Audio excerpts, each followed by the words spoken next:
What is up, my fellow HHN obsessies? JJ here with a quick little pre-intro to our intro, just to send you a quick apology for how long this episode has taken. Life has been a little crazy lately. I have decided to make a big career change in my life, so that has definitely affected how much free time I have to be editing this podcast. So with all those changes, it has taken me a bit to actually finally get to this. But now that stuff has finally started to open up a little bit, I was able to get back on track and get this thing out there. So better late than never. And I really apologize for it.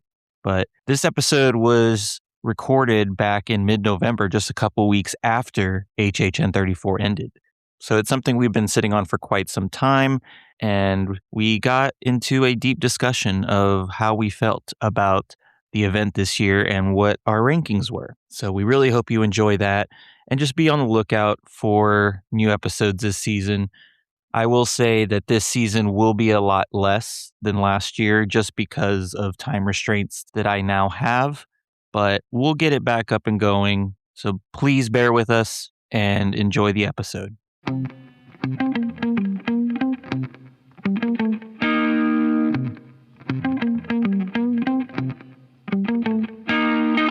What is up, my fellow HHN obsessies, and welcome to the HHN Obsession Podcast, where we talk about all things HHN and obsess together over this amazing event. I am your host, JJ. With me, as always, the co-ghost, James. Auga. That's like a ghost car, I guess. Anyways. Let me do a speed round of the Ghost of the Days. All right, we're going to run through these. It's a bunch. Jimmy Kimmel, Whoopi Goldberg, Matt Bennett from Victorious, Gerard Butler, Steve Zahn, Joe Montagna?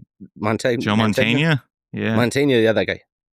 King Charles, Travis Barker, drummer, Patrick Warburton, Crunk, Josh Duhamel, Bill Farmer.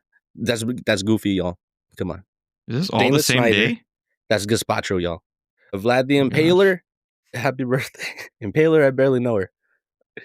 And last but not least, hey, happy birthday, Rachel, our number one fan. So, shout out, Rachel. Happy birthday. Yeah. And thank you so much for the gifts that we received. We actually finally got to meet Rachel out at HHN, and she gave us some great gifts. We had some great conversations, hung out multiple times during the event, and it was a great time. And also, shout out Austin. Got to hang out with Austin for a little bit when it was freaking storming. Another W. Oh, yeah. Austin W. And Rachel W. Different W's. Shout out Austin. Hell yeah. We were got flooded with this. Hey. We were coming out of Five Nights at Freddy's, and there was the craziest flooding ever. It was like the second to last weekend, I believe. Dude, we got submerged. And there was some crazy flooding that weekend. Not even funny. And there was a whole stream basically going to the Jimmy Fallon bathrooms. And we bumped into Austin there, literally walking through a stream, and my umbrella was like flying inside out. Wind was blowing. And, you know, he was so cool with chilling and talking, and we appreciated that. All right, so this is a weird situation. We're kind of hearing almost a hurricane at HHN34. It's the second to last Sunday, and we just met one of our fans, Austin Wood. What's up? Welcome to the pod. What's up, y'all? We've been kind of messaging back and forth with you, and we finally bumped into you.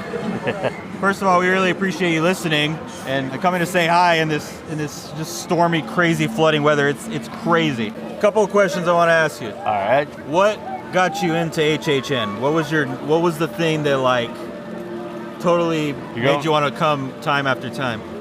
It was Stranger Things. Really? That was the thing that got you. So like loving the show and then finally or coming to the event and then actually being able to walk through it and see it in person, like that made you like, wow, this is... Yep, been coming ever since. Awesome. So is that your number one house of all time? No. Oh, okay. Not at all. Not at all, but that's what got you into it. Is it WWE? Nope. Okay. Is it anything this year? Probably not. Do you want to reveal what it is? It's a blood moon. Blood moon, wow. Hey! It's a blood moon. Dude, and that's because a lot of people It's just we're kind of mixed on it. Yeah. And I loved it. I loved it. It's so scenic. I had it at like number 2 that year. Yep. I think it was either number 2 or number 1. But yeah, I loved the fact that it was super gory. The sets were amazing. Like, I totally agree. That's amazing that's your number 1. Now any Dylan Koloff house, it's chef kiss. It doesn't matter what it is. He did goblins this year. He did LRT stuff. LRT absolutely. I'm a little mixed on the Goblins Feast, but I appreciate it though. But that's awesome, man. That's awesome. Okay, scare zones though. What about scare zones? Umbrella. So I'm trying to think. Let's see. That one's a little harder. Yeah, it's a little harder. It's weird because I think my favorite of all time is The Purge, because it was just my first experience at HHN27. Like my first like actual true scare zone, and that's like one that I always like loved to hang out in at the time. Yeah, that one. And that one's always just stuck with me for some reason. And then Trick or Treat. Yes. Especially with the pumpkins back this year. That I love the pumpkins in the tree. It's by far one of my favorite things to see at HHN. Honestly, I really don't. I can't think offhand, just like, because most of them are all great, but I like that. There's a couple of ones thrown in there. You're like, I get it. And the square zone. Hey, square zone. But yeah, this year I think they went hard with scare zones and street experience. I think I love every part of it. Yeah. And I think they upped their game, and it's really good to see the scare zones at the top now. But Austin, thank you for joining us in this crazy weather. I never thought this would happen. Hey, pleasure. Doing an interview. It's a pleasure. In a freaking monsoon. The monsoon. Yeah, and I don't have it all the time right now. I'll come up with something. But dude, try to stay dry as much as possible, and yeah, hopefully we'll bump into each other again. Oh, 100%. It was a blast to meet you. Appreciate y'all. So yeah, shout out Austin. Finally got to meet Austin. He knew more about wrestling. Yeah, than we did. So that's really cool. Cool to conversation. To this day, still haven't really looked up a lot of wrestling. Anyway, y'all, welcome to the podcast and welcome to the season finale of the HHN Obsession podcast for the HHN34 season. Yeah, we are at the finale. We are going to be talking about our final reviews, final rankings of this year, and all our thoughts of the event. And maybe even share a couple of experiences. I'm not sure. I mean, we just did with the whole rainstorm. That was nuts. Yeah, and a couple fans. That was super cool. Also, you have to excuse my voice. I feel like it's a little deeper today. I'm getting over something. I probably got it from being at HHN. I don't know. But yeah, my voice is so deep. Yeah, you got to flush that stuff out before you get sick, you know? It camps out and you get sick. You got to get yourself an expectorant. You know what I'm saying? What to expect when you're expectorant. Loogies. It's not, you know. All right, James. So HHN34, we are sort of fresh back home from it. It is currently November 14th. So we are a couple weeks after the event has ended. We've had some time for it to kind of brew and to think about things. Yeah. I guess to clarify, I was combining yesterday's birthdays with today's because we were going to record yesterday. Yesterday was Rachel's birthday, technically. Anyways. But you probably won't hear this for another week or so, or sometimes even longer if I don't get around to editing. So either way, it would have been fine. So coming out of this year, it's exactly what I wanted it to be. And we went over a lot of things for the first impressions episode. And if you go back and listen to the episode, I basically kiss so much ass to HHN34 and Universal. And I'm not ashamed of that. And I'm still not ashamed of it because this year was phenomenal. It to me, it was. That's my personal opinion. I don't know what James thinks. That's why you're sick. That's you're what happened. So much I think that's what happened. But I absolutely fell in love with this year because all the houses to me, I mean, I don't want to say all of them were bangers, but all of them were really, really good. Compared to last year, monumentally better. And then we got all the scare zones and the street experiences. And I feel like every single zone was the best it could possibly be. The scare actors were on point, just scaring as hard as they possibly could. And then with the street experiences, the extra Mel's die-in zombies were a super fun little thing to have in that corner. The chainsaw hordes were back, club horde to twerk the night away.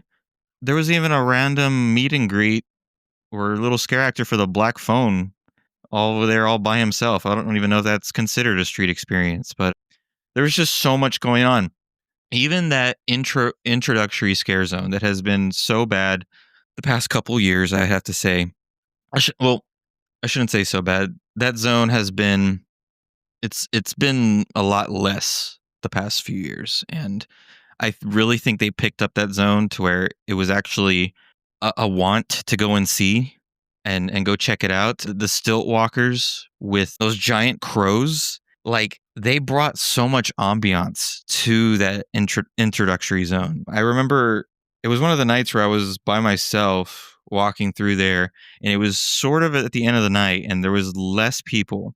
And I just remember looking down that stretch of road, that stretch of the walkway, and there was just a bunch of fog, and straight ahead of me in the middle of the road was that crow staring straight at me, and the eyes just slowly blink. It was almost like, I'm waiting for you. Come here. Yeah, we're entering their territory. It just brought so much. It was such a cool thing to see. I don't know. It was just one of those moments that I remember from visiting this year. That's one of the highlights, was just by myself walking around the park, and like toward the end of the night, just seeing that.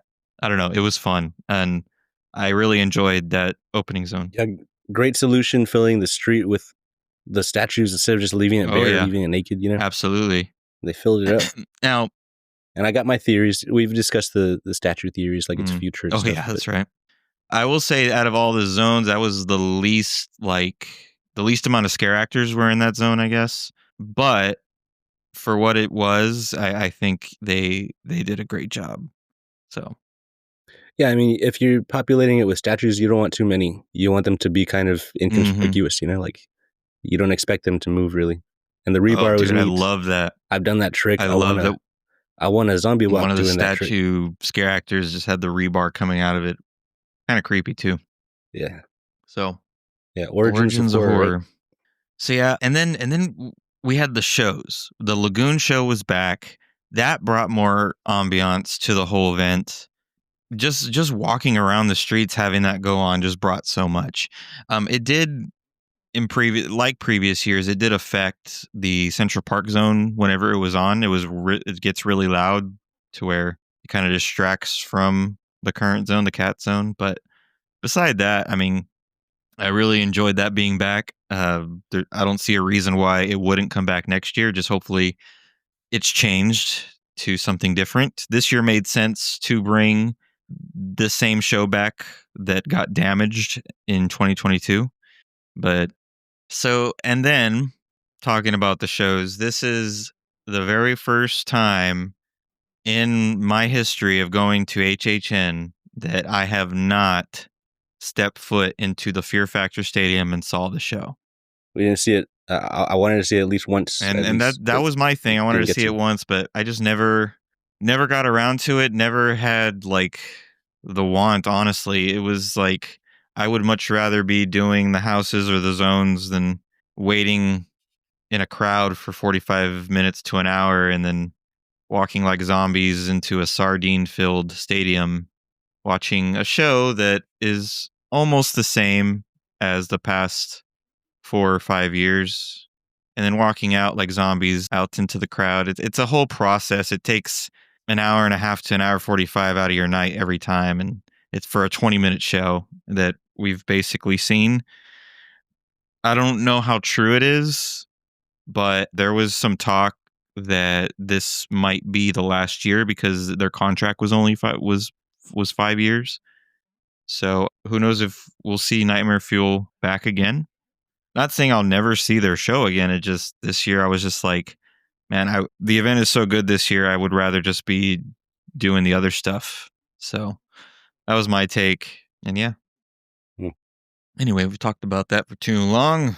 Yeah, this event year was absolutely incredible. It's one for the books for sure that I am definitely going to miss, and we have so much to talk about, and I look forward to talking about these rankings. And yeah, this was the most unfair.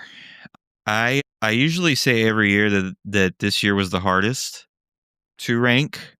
This year, I'm not even saying it was the hardest. It was the most unfair to rank, in my opinion, because every house that I put wherever it went was like, well, that's just too mean for that one.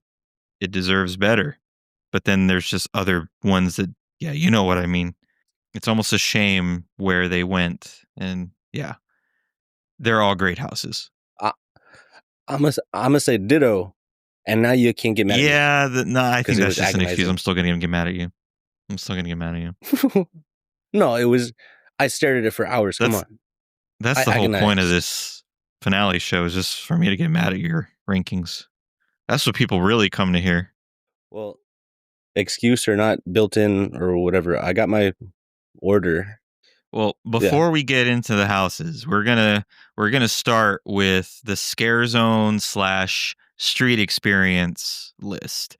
We decided to mix them together this year, just because to me they're all scare zones in a way. So yeah, we made a top 7 scare zone list. So this does include the Mel's Dying Zombies Club Horror and the Chainsaw Horde in Simpsons. So there is 4 regular zones and 3 street experiences. James is looking at his list like he messed up. No, one's kind of lower than it should be, but I had reasons for that. And then there were 2 in the 3 and 4 I was really debating, but I think it's in their deserved spots. I don't know. Maybe there's a couple that are kind of low. Well, that's part of it, huh, James? Well, that's where they squish down. I don't know. It's just like I said with the houses, man. They have to go somewhere, and it's almost unfair. Like, they're so good, the fact they have to go there. So, do you want to do the honors of starting with your number 7 scare zone, or would you like me to go? Oh, 7. Okay, we're doing, just to clarify, I'm gonna just list them. Oh, you're gonna list them? We're talking about. What do you mean?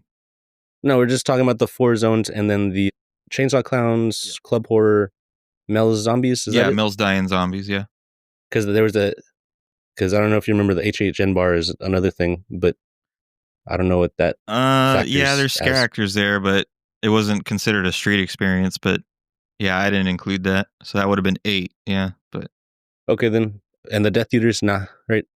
That is true. I didn't think about the Death Eaters. But that's always there. Well, I don't know, because they do their show and then they hang around the Harry Potter land. Is that as? No, I don't know. I think let's just keep our 7, right? Unless you already had them down.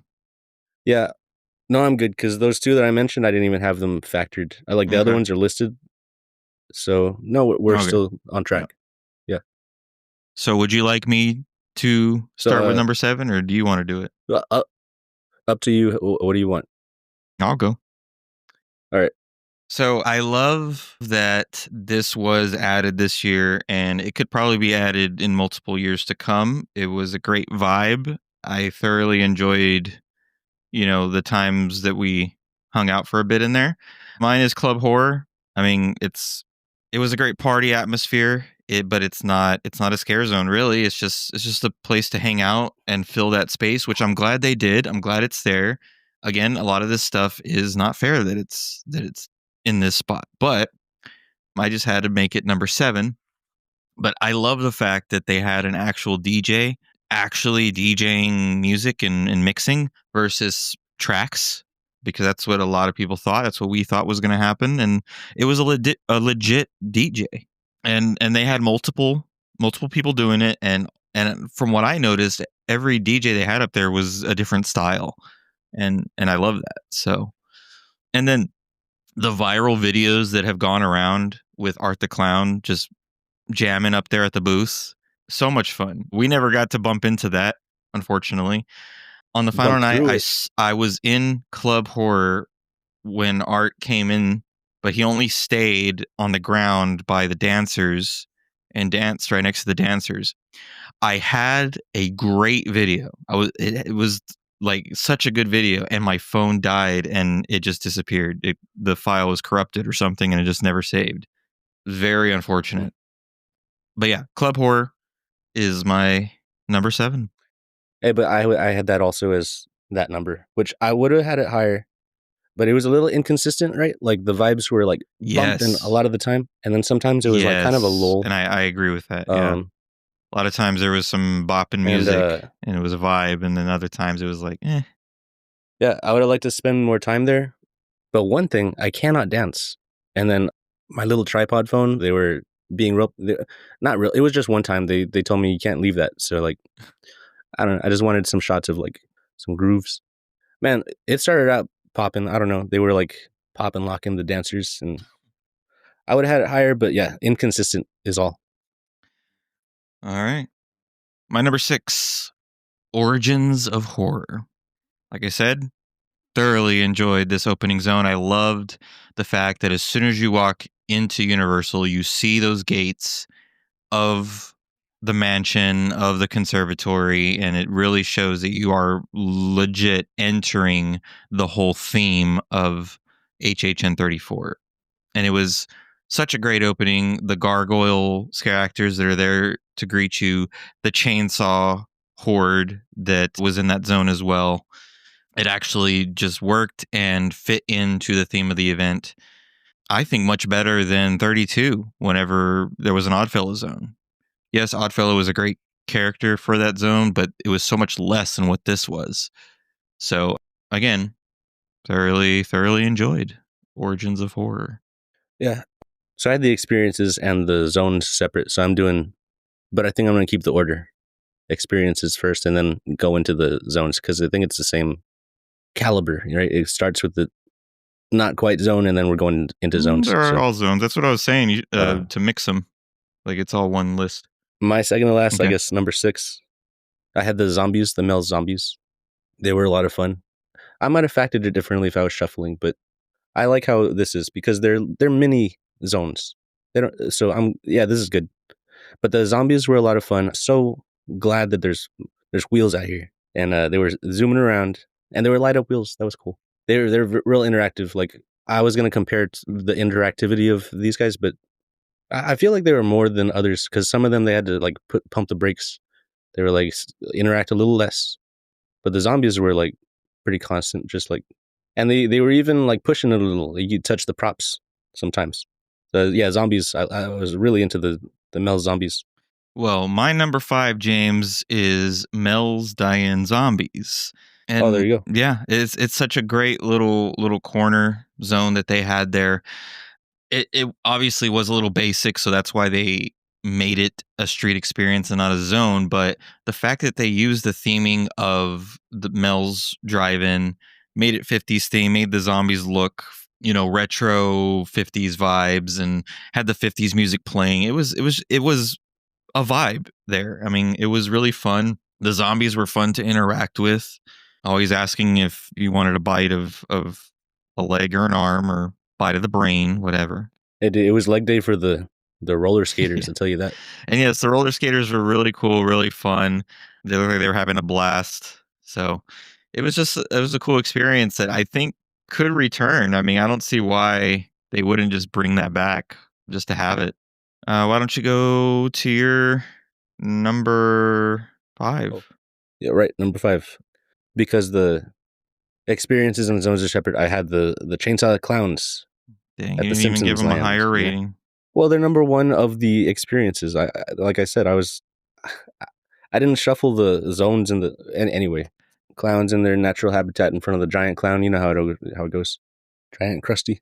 That's all I have to say about the Chainsaw Horde? Chainsaw Clowns? Our first year there was the Chainsaw Clowns, and it's like full circle, That's we got true. back to the clowns. Chainsaw Horde. I mean, I'll say more about it whenever I get to mine, but my number 4 was the Toxic 20s. It was a fantastic zone. It's the New York zone. I mean, it's always a banger. It's always fun to be in there. I love the greens in there, the slime greens, and I love the character interactions between all the scare actors. The little mini stages. I mean, it was a very fun zone to be in, to walk around and interact with them. But it just had to go here. It just had to go to number 4 for me. I feel like although it was the biggest zone this year, I feel like I almost spent less time in this one out of the other ones. And I don't know why, but I feel like every time we went this direction, we just walked through it and I didn't get to hang out as much. But I don't know. Definitely got to hang out there the last night and thoroughly enjoyed seeing everybody going nuts and enjoying their final hours being the scare actors, and that's always fun to see and always just highlights the zone a lot more. But another thing, it just, out of all the official zones, this is the one that didn't really fit with the theme. It was just kind of there. That also maybe played a factor into my ranking as well. But yeah, Toxic 20s, or it was Mutations Toxic 20s. I think it was the full name, I believe. I always get it mixed up. Yeah, colon. My number 4 was the Okay. Origins. Back to the square zone. Put it at the bottom of the square zone. zones. I mean, no offense. It's not the square zone this time. Rest in peace, square zone. But they stepped it up. And yeah, just to throw in my theory again, it feels like, I don't know if anyone knows X-Men, which, by the way, there was 2 Wolverines this year out there. Wolverine in the crowds. But yeah, there's a future where there's like, he's the only one alive. Everyone's dead. Everyone is like grave, So that's what it feels like to me, is like we're getting a glimpse of the future after all of this is decrepit. And I don't know. That's what Origins of Horror feels like. It's kind of neat. But it does, it's like post-apocalyptic, it's after all the horror. It does seem that way for sure. Yeah, like it's almost like all the bad stuff has happened and the manor is just demolished and destroyed, and you're seeing the aftermath. It does kind of look like that. No more victims, right? Mm-hmm. Yeah. I'm not saying that is what it is, but it's a good theory James has, because the little set piece in the middle of the street looked like it was like a demolished manor type deal going on. So it was interesting. Rest in peace. What's his face? Sergio. He'll be back. They'll bring him back somewhere. Well, not in the Origins of Horror. That's like, he's long dead. If it's the future. James, whatever. I don't know if you heard, but the very last night. Talking about rumors? Well, it's not. I mean, buddy. It's a rumor, but they did I put it in. Thunder. They put it in there. The final night, they put Dr. Oddfellow's sign at the end of El Artista, A Spanish Haunting. Oh, yeah. What does it mean? I have no idea, but my guess would be that they're bringing Oddfellow back for HHN35. What everybody wants is a Dr. Oddfellow versus Jack the Clown for 35, because Oddfellow has to do with Jack's origin story, and to see them battle it out would be epic. A whole nother epic. Unrelated epic. But it makes sense to bring Oddfellow back after 3 years, especially for an anniversary year. And of course, they always bring Jack back for anniversary years. So why the heck not? Let's do it. Let's see Oddfellow back, and let's see a battle between the two. But I think there's a good chance we will for sure see Oddfellow return for 35. And if I remember correctly, the final night of HHN32, Oddfellow did say in his zone, in the crowd, he said he would return. So I'll be back. Just like that. That accent, same. Oh, yeah. He said it just like that. I'll tell you what this little rumor has influenced, in like reverse engineered style for me. They were talking about the cat lady last year. It was in the... It was a poster at the end of Slaughter Cinema. Mm-hmm. Yeah, the Slaughter Cinemas. I was saying they just picked a random poster and went with that, of what they had. No, they planted it. It was a teaser. I'll give them credit. I mean, come on. Look what they're doing now. They do everything 2 years in advance. Come on, Yeah, you're probably right. give them some credit. I'm sure it's all pre-planned. And another nice breaking news, they have put out all 10 haunted house permits for HHN35. And that is the earliest they've ever done it, according to a bunch of sources. So they've already paid for the permits for all 10 houses for 35. So I don't know if that means they're already going to start building the houses. And does that squash any hope for 11 or 12 houses? It doesn't squash it because right now we got a year. Yeah, right now they just got 10 just to start, you know. These permits don't usually happen until the new year at least. It's November. So I think they have a lot of stuff planned for 35. They said they had started earlier than normal back when they were doing interviews. So the fact that they already got the permits this early, the building permits, is kind of insane. So we'll see what they do. But we've gotten off topic. We're supposed to be doing this final ranking list for the scare zones. All right. So you said your number 4, which was Origins of Horror. So my number 3 is the Chainsaw Horde. I put my boys and my gals and my chainsaw crazies in The Simpsons at number 3. My chainsaw clowns. Yeah. Yeah, at number Definitely. 3 because, man, I miss them so much. It was so cool to have them back just going nuts in that land. It was just so quiet the past couple years in that area, and it's just so much better to hear those chainsaws revving, to smell the gas. Yeah, James was huffing a lot of gas. It's not my fault. They were surrounding me. But literally the best thing to do is grab a bite to eat and go sit at one of those tables in the Simpsons land and just watch the clowns go nuts and chase people and scare the heck out of people. It's literally the best. It's one of the highlights of HHN, and I'm glad it's back. Just my one knock at the zone this year is that it didn't have enough chainsaws. I think it was much less than previous years, but I'm just glad they were back. And they did fill up the whole zone. They were kind of spread out. So very fun. I just want to unofficially credit them for the don't scare me lights. You know, it's like credit to the chainsaw clowns. That's why. It might be. You know, it's the most unsuspecting people go through there, and they get rocked. It's because that zone is never advertised or on the map. So when they go through there, they're just surprised. Especially the bridge. The girl clown that would hang out there by the bridge and with the blind spot. I mean, people that never been to that event before and go over that bridge not expecting anything to happen because they're going into Simpsons. Yeah, they get torn apart. Dude, everyone that's running from them, they're running straight to the don't scare me light. They're buying it right there. What is your number 3, James? Oh, number 3.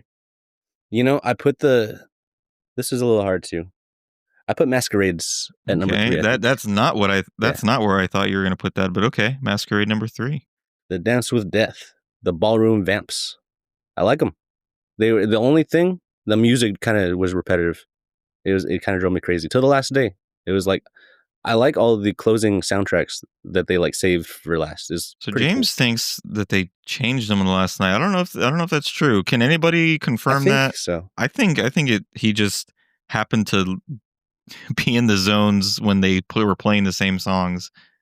Because I think you just caught the loop on the same spot every time we walked in there.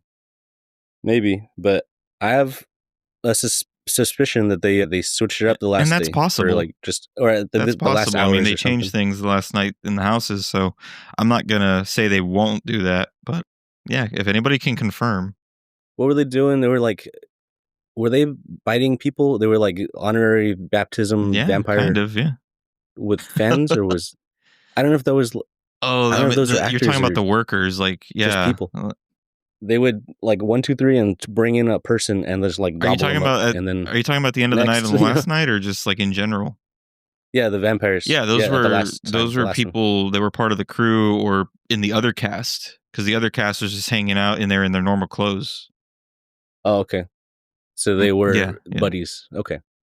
Hey, and that's because that area is not usually my favorite area, but these guys stepped it up, and they would go higher, except for the annoying music, and also Okay, well, I guess I'm glad the you're not area, just the straight up location. saying it's because the area you put it here. I'm glad you're at least saying it was good and it was they stepped it up.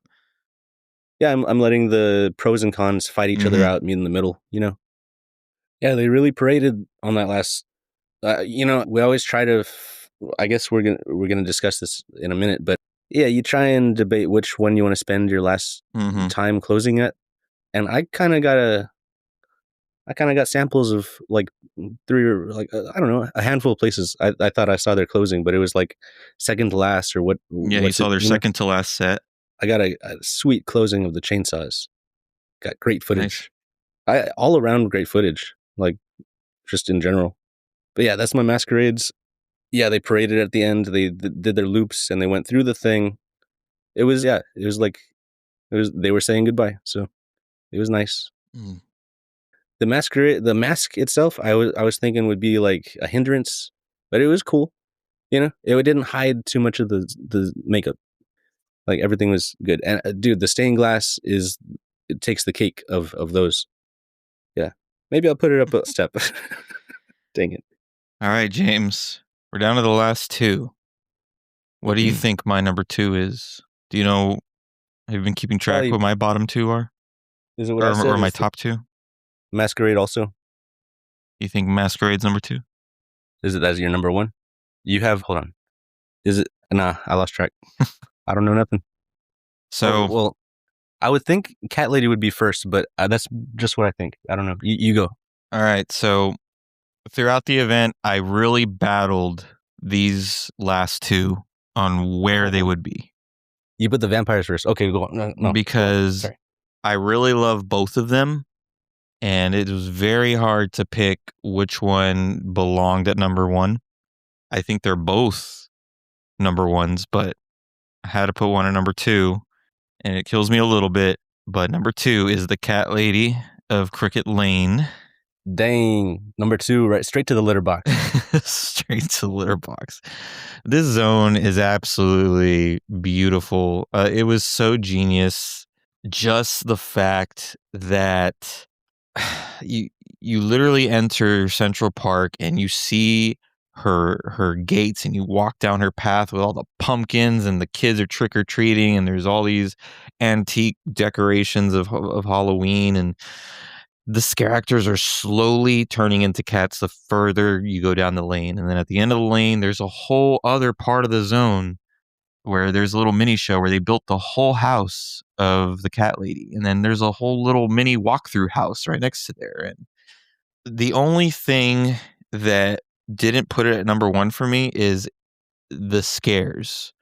To me, the scares weren't as much as my number 1. And they they weren't going as hard.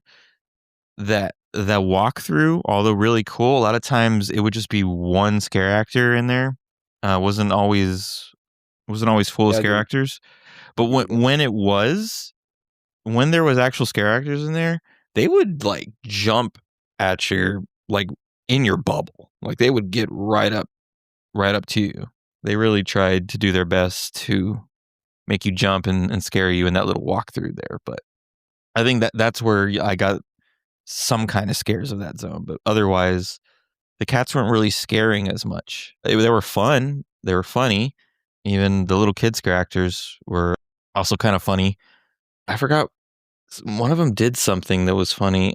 I can't remember. Yeah, I think I got more scares at the start of the thing. Yeah. Than with the cats. But overall, a very beautiful zone. And I couldn't believe that it was actual, like it actually came true that the pumpkins are back and they actually made that whole extended part. It was so cool. And they did win Zone of the Year, and much deserved. I cannot argue with that. It is fantastic that they did. So props to them. Congratulations to them. Oh yeah. Meow. That means good job in cat. I don't know. So is your number 2? Your number 2 is Cat Lady, right? Your number 2 is Cat Lady. What's that? Is your number 2 Cat Lady? No. Oh, it's Toxic 20s? Yeah, that's why I was Oh. debating between 2 and 3. Even talking through the vampires, I was like, maybe I'll step it up. But I'll tell you why I am a defender of the mutations, toxic 20s. Okay. Dude, they were like the most out of place of all these, the whole, Yeah. they were so isolated. It's my favorite area, right? That's like my favorite location is the New York spot. Right. Yeah. You know, wide streets, plenty of, you could stay on the sidewalk, get some good footage. You could go through it, like POV shots. There's a lot of options. I like that they were just having fun. They didn't care that they were the redheaded stepchild, just out of place. They would make the most of it. There was a bunch of features here and there. The green popped. That's like my second favorite color. Yes, it did pop. Now they were having a blast, and they're probably the most interactive and improv-y of, I think, the actors, because they were still people. Like that's a fun twist on monsters. Like they're trying to get you. Now these guys are also victims. That's fun. And yeah, I think, I don't know. You see the most, like, I don't recognize them, but there's a lot of vloggers in there always. Like, just because I think the streets are wide. Yeah, you get a good that view has a of lot to do with people. it. And it really is that was the zone that had the most interaction, like interactivity. You could actually talk to the scare Yeah, actors. those guys are fun. Yeah. You have conversations with some of them, so it was great. Yeah, I can't argue with that. It's they're all good. They're all good to me. So, but my number one zone is Masquerade, Dance of Death. Hey. And like I said, the sets and even the costuming nowhere near as good as Cat Lady.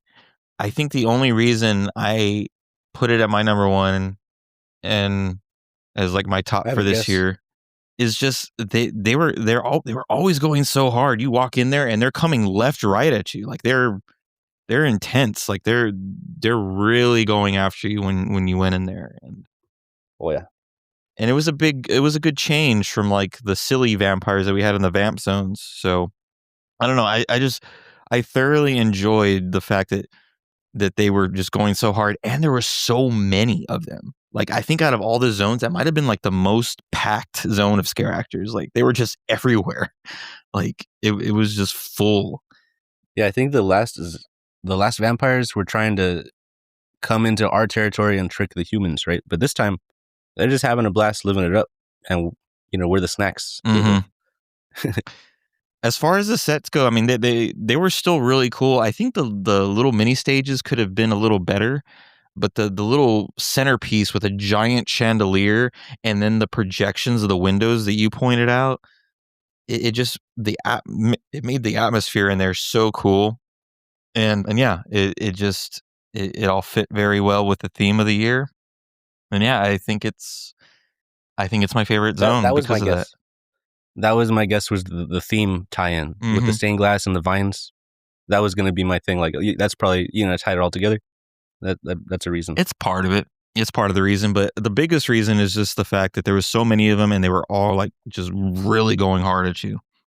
Yeah, and we can't skimp on that stained glass light effect, like Mhm. you said. I want to touch on that too again. Just very sweet. Like they bathed the set pieces with that instead of just wasting it on the ground. I mean, they had it on the ground too, but aim it on the thing and it's like an illusion. It's cool. Yeah. So what is your number one? I mean, I know what it is, but let the audience know what your number one is. Cat Lady. Woo! Yeah. Call me basic, but yeah, it was like the most put together ensemble of zone plus bonus experience, like everything. I agree. You go through, they're transforming. All those early before the pre-transformation. Yeah. They were getting me mid more. transformation. Yeah, those guys. Because I don't know. I guess you're looking forward to the werecats or what, but Okay. Yeah. yeah, the kids got the little shakers. No, but you go through in that zone. I was getting a lot of empties, but I got the shots I was looking for at the end. Those missing cat windows. Mm-hmm. And I was tempted to use my light in there when it was like a dead zone, but I think you don't do that. But Yeah, you would have got slapped. and that or scratched, slashed. Yeah. Sweet. No, but the whole entire house, I mean, I think it was a little excessive. It was just a shadow on a window, right? And it's a whole house. What are you doing?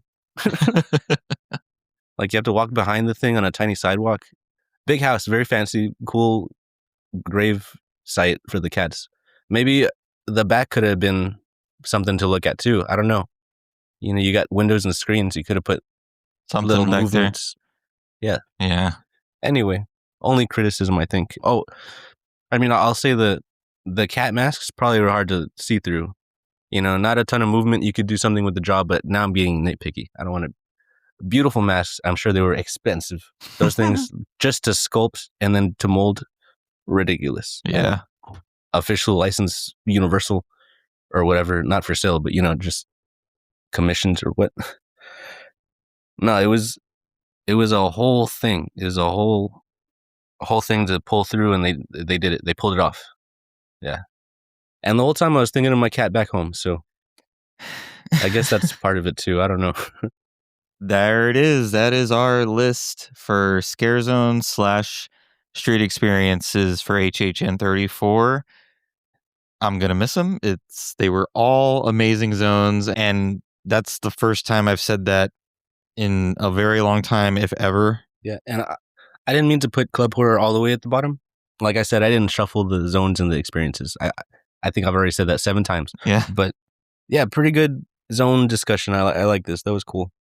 And the touchings on the endings that I got, I checked out the chainsaws. That was a cool closing. Mhm. The vampires, I think, was the final close. I forget. I think I walked through the Toxic 20s. Yeah. I tried to do all of them as well. All of them I tried. The last like 30 minutes of the event, maybe 45, I went to Toxic 20s, hung out in there for a little bit, and I was on my way to go to Cat Lady real quick. But on my way there from Toxic 20s, Art the Clown in his Santa costume started walking by, so I changed my mind and went to follow him, and he was going toward Club Horror, so I hung out in Club Horror for a little bit with Art the Clown, and then he immediately booked it out of there. Followed him for a little bit. I got a cool video and interaction. And then after that is when I decided to just go to Masquerade because there wasn't much time left. I didn't have time to go see the cats one last time. So we just closed it out in Masquerade. You know, they weren't too stingy with art out here, you know? Probably all the prosthetics, they want to make it worth it, right? Okay, I'm going to save that for my list. I have one thing to say on here, but I'll save it for my list, my house list. Anyway. Hopefully I can remember. But so yeah, Scare Zone street experiences. Before we get into the main event of the episode, the final rankings, let's do a quickie kind of speed round of food. All right. Any highlights or How so? favorites that you had this year? Oh, dude, the carrot cake was a takeaway. It was ridiculous. It was just funnel cake surrounding one of my favorite cakes is carrot cake. So yeah, I only took a bite of it. I didn't actually buy one. I took a bite of yours, and man, I was surprised. It tasted straight up like a funnel cake with some a little bit of carrot cake in it. Like it was very funnel cakey, and it was so good. You know. Yeah, and the first time I ate the pizza, I regret not filming because I just like swallowed it. I ate it so fast and devoured the thing. It was not even a joke. So that's one thing I want to talk about is the pizza. The very first time we had it, it was so dang good. Like I think it was better. It was ridiculous. And then I had it a second time and it was nowhere near as good. I don't know what it was. Like if it wasn't cooked enough or like they didn't have as much flavor, if they didn't have as much flavor on it as before, I don't know. It just was not as good. And I just remember the first time, like every bite was like scrumptious. It's very, very weird. But the first time we had it, yeah, I think I gave it like a 9 or something. 9 out of 10. It was definitely an experience. I mean, I don't think I got through everything, but I really tried to get through that food list, and I tackled a lot. Maybe I'll put a video or something, but the Huskus burger too, the Sloppy Joe thing. That was pretty good. That was pretty good. The ramen and the regular walking taco with the Tostitos was by far my favorites, I think. And they were both from the same booth. So I think the Cat Lady a Crooked Lane food booth killed it this year. The walking taco was so good. I think those salsa chips just worked so well with that walking taco, and then the ramen just full of flavors. And yeah, I think it was my absolute favorite this year. I like the shrimp thing. That was dope. Very garlicky. Maybe even a little too much if that's possible, but solid shrimp. Interesting. What is it? The arijo? I don't know. I'll tell you what the best thing I had at Horror Nights was, though.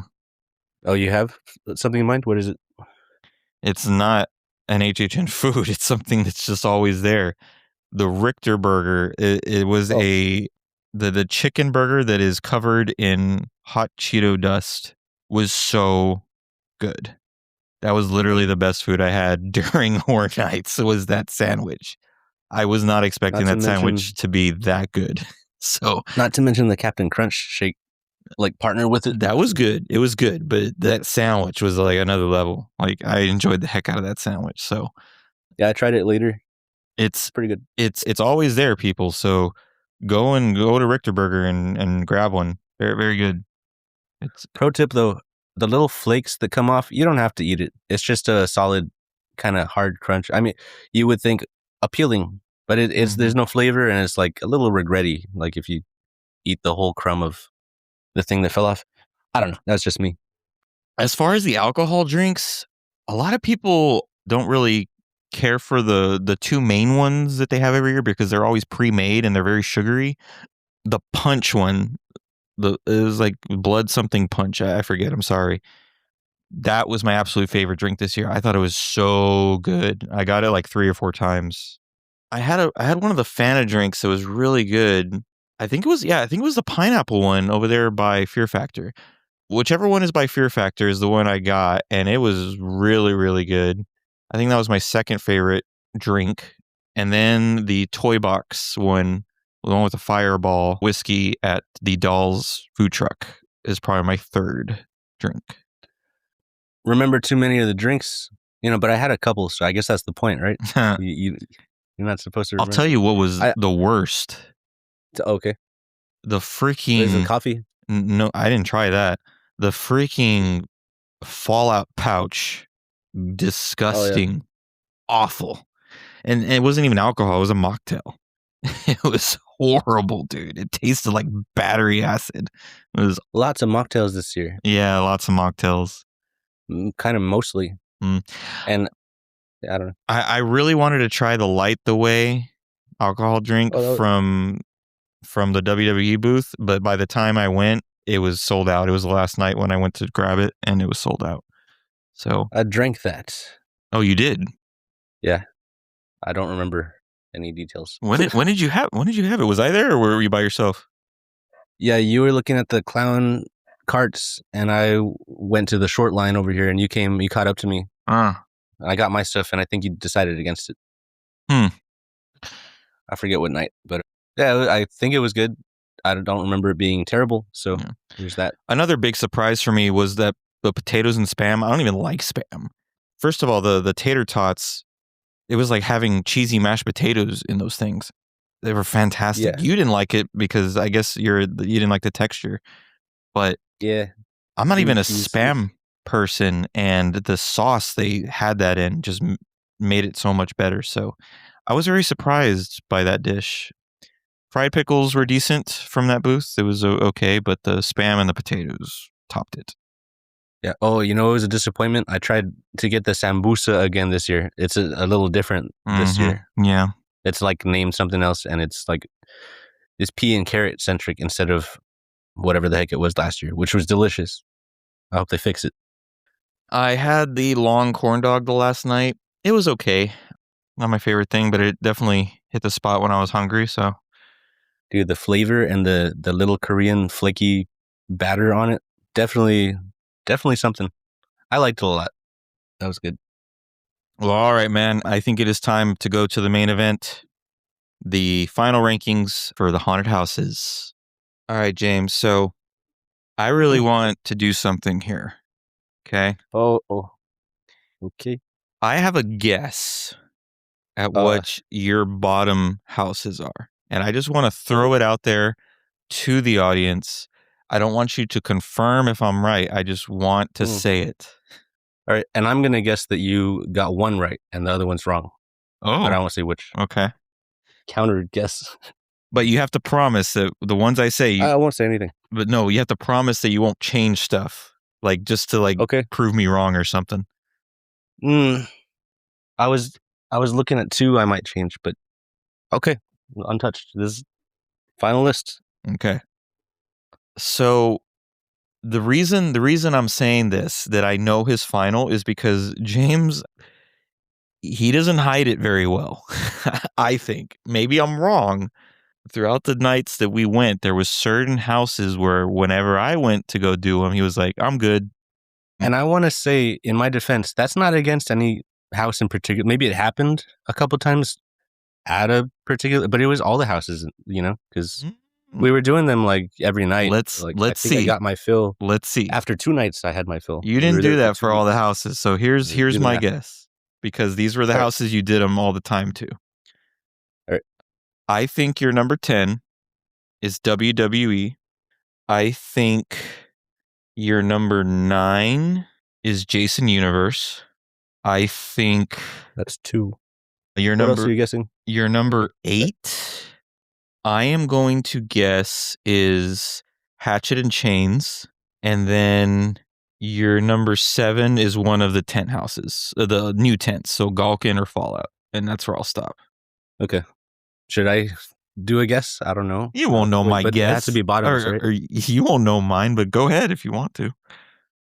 I'll give you Grave of Flesh bottoms in no particular order. I'll just do 4. Or should I should pick an order, huh? Yeah, you have to pick the number. I picked the numbers. All right, well, let me look at the 4 first, and then I'll line them up at the bottom. Grave of Flesh, I think you were not, I don't know. Let's see, Fallout is a bottom for you. I'm going to put Fallout number 10. I'm going to do Grave of Flesh. I'll just do 9 for simplicity. Let's see, what else we got? I'll put Dolls at number 8 for you.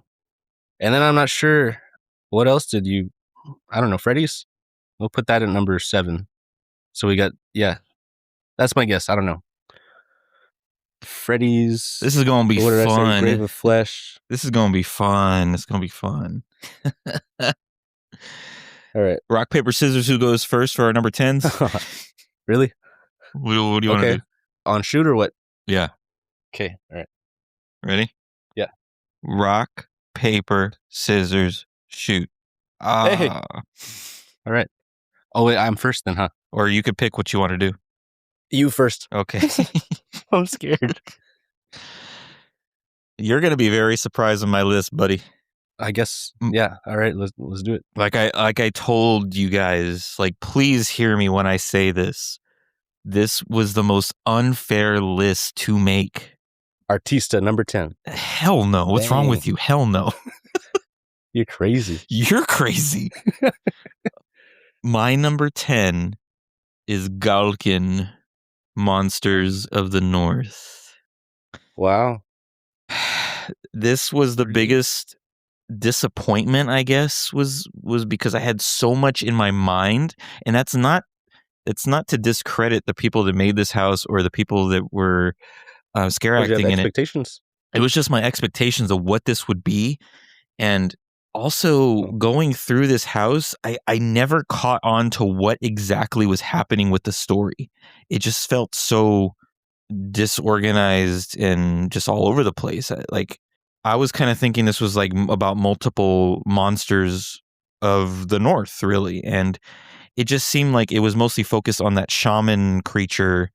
And eventually she just absorbs the monsters and we walk through her and get pooped out of her. But it had some amazing sets. There was some great scares. It was the one that, I don't know, it just disappointed me the most for some reason. And out of all the ones that gave scares this year, I think this one had the least amount. The biggest scare I would get in this house, though, was you would turn a corner from a bridge and there would be a scare actor kind of hiding in a corner that you almost forgot every time, and they would pop out and get you real good. But beside that, it just wasn't enough for me to put any higher. But I still thoroughly enjoyed this house. I went through it every night excited, and yeah, it's just a shame that it had to go here. But yeah, Galkin is my number 10. And, it might be the fact that these new venues, the new tent venues, haven't got their footing yet. They haven't really figured them out as much as, they could possibly be their best, I guess. Because last year, my bottom was one of these houses. So they did improve on them, though, way more than last year. Like they used them way more than they did. They used the space very wisely, and I think they just need to keep working on it, and it'll be better. But at least for this time, Galkin is number 10. Were you expecting like another installment in the Monsters series or anthology? Yeah, I was kind of thinking because I looked it up. Galkin means monster. Monstros means monster. And Monsters of Latin America, Monsters of the North, Monsters. Exactly. So it just seems like a spiritual sequel, although it wasn't going to be like exactly the same. It just seemed like it was going to be just something we saw last year. And it's good that it wasn't an anthology of stuff. It was all one story, it seemed, but I just never picked up on what the heck was going on besides at the end the monster absorbs all the other monsters. And one of them nights we went through it a lot slower and I got a better look at it. So that was something, but I'll talk about it when we get to it. Okay. I'm interested where you have it. Now, I'm very curious, was I correct on your number 10? What is your number 10, James? You're going to be mad. Everyone's going to not be happy. Everyone's going to be crying. Oh, no. So I was wrong. Well, first of all, I was wrong. I guess it's not that. You know what? You hit one on the head, but no, my number 10. Ooh. I think I'm surprised you didn't. Hold on. You didn't guess it, but what? People are going to be mad? I don't know. Okay, say it. What is it? I wasn't into Jason Universe. Mm-hmm. My apologies. It was repetitive. I don't know. It harkened. Also, let's. It was the Fast and Furious location. So give me. I don't know. I'm begging for a crumb of. Anyway. Yeah, it was zigzaggy. You get him here, you get him there, and you were getting the scares. I mean, I guess that's something too. But that's what made it fun. Was the zigzaggy. But yes, I was getting a lot of the scares, and I think you never got it. I wasn't into it. You never got the you know what timing else? Right. The pocket with the mom talking about the son or whatever. It's kind of a lose moment, right? That's when the line slows and you're just with her. And how do you interact without it seeming like you're making fun of her? It's like there's no winning. How do you interact with her? You can't acknowledge. It's only going to seem mocking. I don't know. But yeah, that was the least enjoyable house for me. And on top of all, I was one off. I knew it would be your bottom, obviously, but was it in there? You said 9, right, Jason? Yeah, I put it at 9. So I'm guessing they're swapped now. That's my guess. Is the 10 and 9 I had for you are swapped, but we'll see. Yeah, that's a shame, man. I have a lot to say, but I'll save it for whenever. 45 minutes later when we get to when we get to the number 2 or whatever. Maybe not 2, but anyways. Oh, is that your guess? I don't have a lot to. Not really. Yeah. Okay. This is my guess. Number 2, Jason. Yeah, I don't have a ton to say about it. Like Jason, he's iconic. I don't know. Also, I wanted the space Jason and other stuff. Like if we're gonna have, I don't know. I found out. Or I'm guessing why they didn't put it in there. I totally forgot. Jason was owned by Paramount from part 1 through 8. After part 8, it was owned by New Line Cinema. So that might be why. No touchy. They only got the rights to the Paramount stuff. Uh-huh. Oh, Jason. I like the face Jason. I keep wanting to say faceless, but they all are masks, so it's the one with a face. So the goopy face, there's all zombie under. I love it. Yeah, but mostly blah, kind of bland in there for me. Anyway. God, I love you, Jason. He's gonna do some bad things to you, James.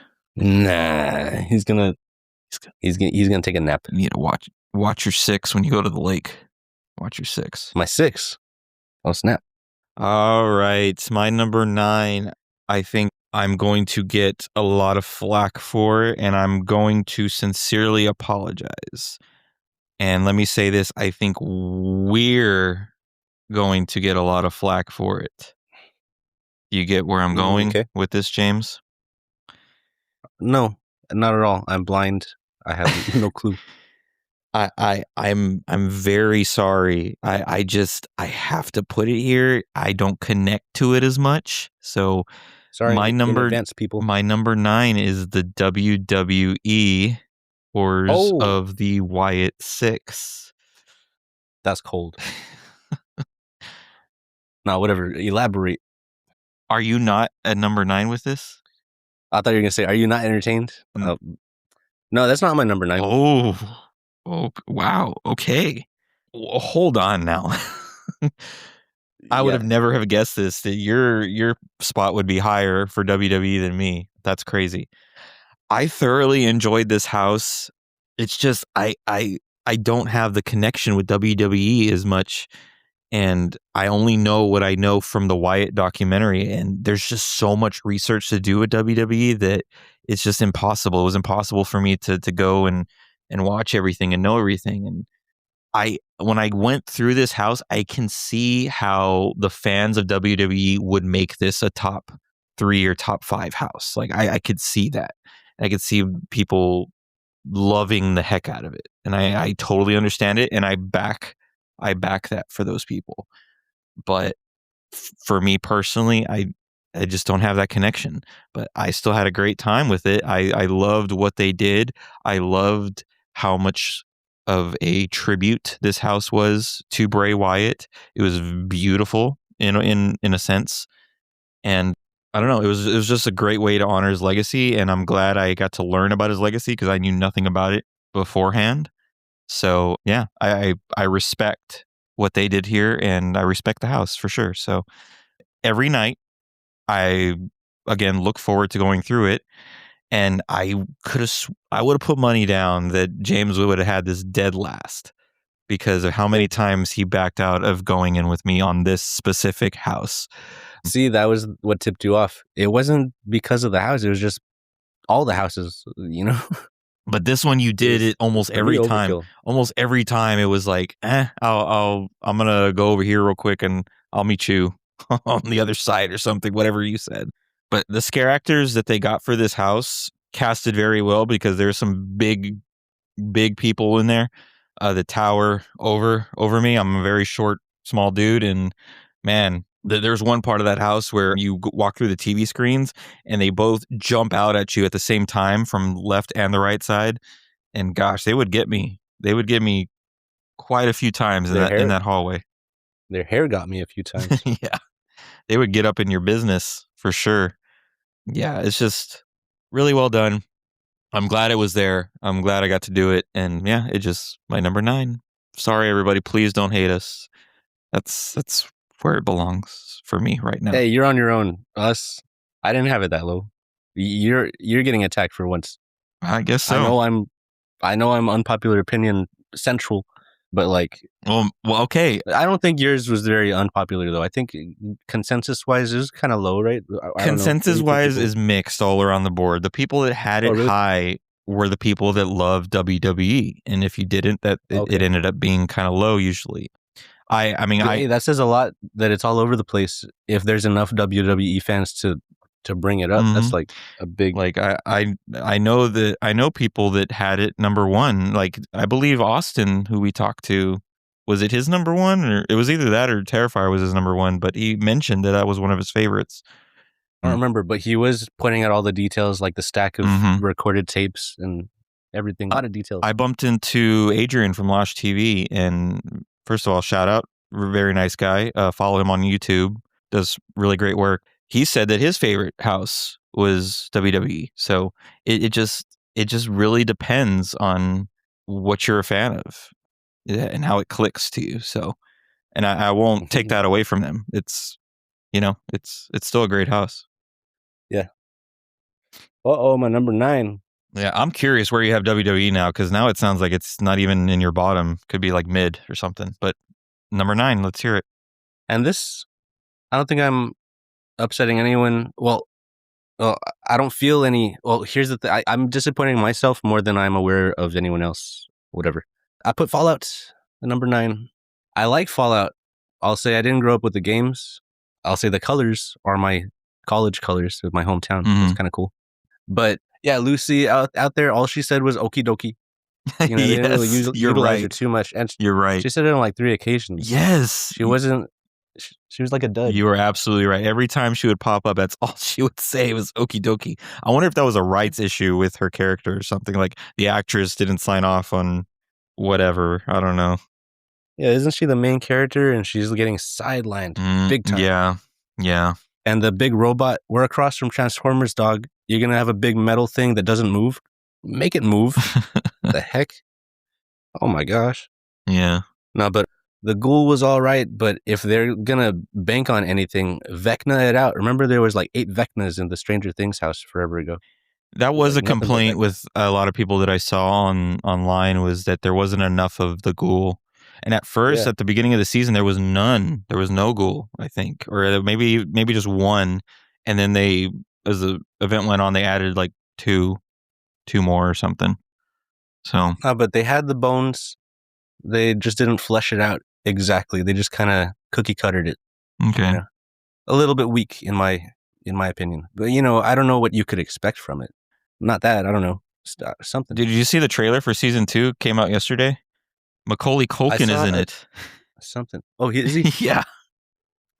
Any last thoughts for your Fallout? Could have been better. That's about mostly it. Pregnant lady with a fork in the eye was like the most edgy thing of the thing.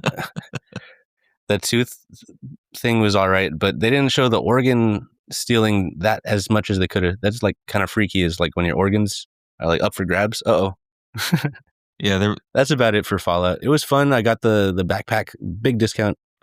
I need my organs. Yeah, the one thing she didn't say that was not okie dokie, all that. No, but I like the show. I like her. I wish there was more of her. That's what I got. Pretty low on the list, but it's because I don't know. Yeah, it was mid. Okay. Well, my number 8. I know James really liked this house, so I'm wondering where it ended up in the final. Probably high, but my number 8 is A Grave of Flesh. Okay. I was expecting a different thing, but cool. So yeah, you did mention that it would be on my bottom, but it's number 8. It's didn't nail it. Okay. So Grave of Flesh, I mean, it was a fun experience. The opening set it up for something so incredible, and it kind of fell from there. The facade was beautiful, it was grand, and then after the facade, you walk into the room where you look up, and it's literally your grave. You're looking up at the gravestone. There's water drops, and then there's even like a tent over the grave site. Whenever there's funerals and it's raining, they put a tent over it, and you could see that you were walking into your own grave. You go into the ground, and then that's when the creatures pop up. But then it becomes not only repetitive, but it also gets so weird. Like, it's obviously a very experimental house, but I had a blast going through this house the very first run. It never hit quite the same after that, but it was still fun every time. The creatures that would pop out were all mostly the same, and they would jump out at you and get in your face a lot, and I love that. I love the scares that they would bring. That's why it ended up a little higher than the bottom, because I did get lots of scares in this house. Toward the end, where it got so weird, like alien-like, and we've talked about this in the last episode, was it the fact that your brain is dying and this is like a trip, or is this like HHN's version of hell? What is this? What are we walking into? Like, there's that whole room where like there's stairs going in every direction, and I noticed this on one of the final days when you looked up at the staircase, it was kind of going sideways. There was also drops of blood going sideways, completely horizontal and like floating there. Yeah. So I thought that was a cool touch when you just look up and you see the blood going a direction it's not supposed to go. But yeah, it was kind of a trip looking in that room, and you couldn't really tell what was mirrors, what was actual set pieces. It looked legit. Like, it looked like a bunch of stairs going every direction, and it kind of disoriented you, and you're paying attention to that, and then they get you another scare actor comes out. The biggest thing that confused the heck out of me was those 2 alien pods that had lights that were swirling, and then there was also this bone grinder that was spinning. And what is that? What did that have to do with these creatures eating our flesh under the ground after we die? What is all that? But yeah, I don't know. Is it for us to know even? I don't know. yeah, We're just assembly line. that's true. That could be what it is. But yeah, I still love the heck out of this house. It was still a great part of the lineup this year. And yeah, I always looked forward to going through it every night because I knew they would still bring the scares every time. So yeah, it just had to fall there because all the houses coming up are just stellar. So I like that word stellar because there was like weird interstellar stuff going on. Yeah. Thank you. I used it on purpose. Did you? Nice. No. Well, I'll give you the credit, whatever. Well, you gave me some things to mention when I get to mine. Okay. You made me think of a few things. Okay. My number 8, huh? This one's gonna hurt. I keep saying that. Hatchet and Chains. It's Hatchet and Chains. You got it. Yeah. Yeah, that's the one you nailed. You got number 8. Yeah. Okay. Good job. Good guess. Okay. Not in a word, convoluted. I know it's everyone's favorite. I don't know. Well, not everyone's, but it's high. It's high up on a lot of lists. Yeah. Yeah. But you're not alone. You're not alone at having it that low. I did see it. That's the beauty of this year is people's lists is all over the place. Like it's just. Well, that's good. Yeah. Yeah, it was just it was ambitious is another word for it I was using. Yeah, I'm not gonna blame the ranking on this, but I keep mentioning when we first go in, the thing was Tangled, and then it's the 3. Oh God, are you hating on this? I'm saying no. What? No, I'm saying that's not the reason you have it here. Blaming everything. Yeah, don't. No, but it is. Maybe it started everything, right? I'm confused. What is this thing? It's like, oh, there's the shoulder, and it was all tangled, and then you go forward, confused. I guess. Here's my argument for that: is that was one time, yeah, and that might have been like a first impression. Was that the first time we went through? It might have been the second time. I think it was the second time we went through. I'm not sure. That was the first trip too. Like the one time it happened, you're still kind of mentioning it and talking about it and having it as a con. Yeah, first impressions. I mean, you go in and I was trying to. Yeah, I mean, I didn't know what it was, and then going forward, it's like I'm piecing it together, and then it's like, well, why would they do it that way? Yeah, but there's a few things in there that's like, why'd they do it like that? But there was a lot of elements. There's like, it's a dude and a demon, and they're fighting demons. Also, it's a Western. It's many things, and maybe too many things for me personally. What section I liked the most though is like when you turn the corner and you're under the hanging people, and then there's that like the coals, and you go under something and past that. That's a good section. There's a lot of scares there, so gotcha. I'll give it some praise. A lot of dead horses, which young me would have been happy. I was scared of horses. They're freaky. He always says horses are bug-eyed. They're weird, man. They're weirdos. Dude, and they're so strong that they could flinch and you're dead. They're crazy strong horses for no reason, and they're dumb. Anyway, horses. Horse rant. Maybe that's why I hate the house so much. Just like bad vibes, horse. Oh no. But the bullet holes were cool. I like the hand through the face. That was cool. Sometimes they use that. Sometimes they had some unique scares in there. It was all right. Mm-hmm. One of the bigger scares I got in there, it wasn't even on purpose. It was the little jingle chain on the one of those coffin or whatever, the casket. It just did a little jingle, and I like leapt off the ground. I like was airborne for a second. I got another one of those jumps too, but that was a Mel zombie, unrelated. But I left the ground. I remember that. A little hop. Yeah. It was nice. Freaking Mel zombie got you. Yeah, but I guess not to say no hate to Hatchet and Chains. You better not have hate. That house is so good. No, those are just my critiques. Okay. fine. Yeah, I was going through there taking notes. I was like scribbling in the dark, jotting down like a reviewer. I was not. Oh, come on. All right. Actually, my next one is gonna bum you out. I think I keep saying that, but you do. my whole list is weird. But You're next though. So, what are we? Number 7. Right? 7. Yeah. My number 7 is Fallout. Okay. Fallout. Yeah. Fallout. Da-da-da-da-da-da. So let me Fallout Boy. Let me say this. Fallout was my number 10 at the start of the event.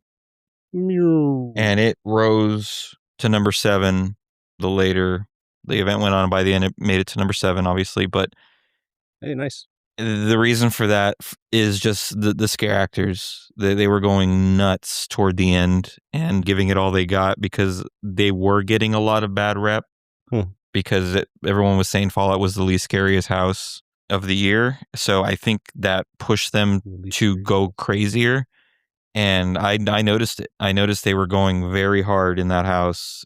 And the sets weren't too bad besides a small handful of them. Like one of them being that screen room that's like absolutely nothing is going on in there where they should have had an actual screen in there. But the junkyard set is the one that stands out to me. Like I thought that was amazing. And the fact you could see that whole junkyard like spread across and see the neon lights. And I love that they did that in a lot of houses this year where you could see through like windows and spaces where you could see the house extend.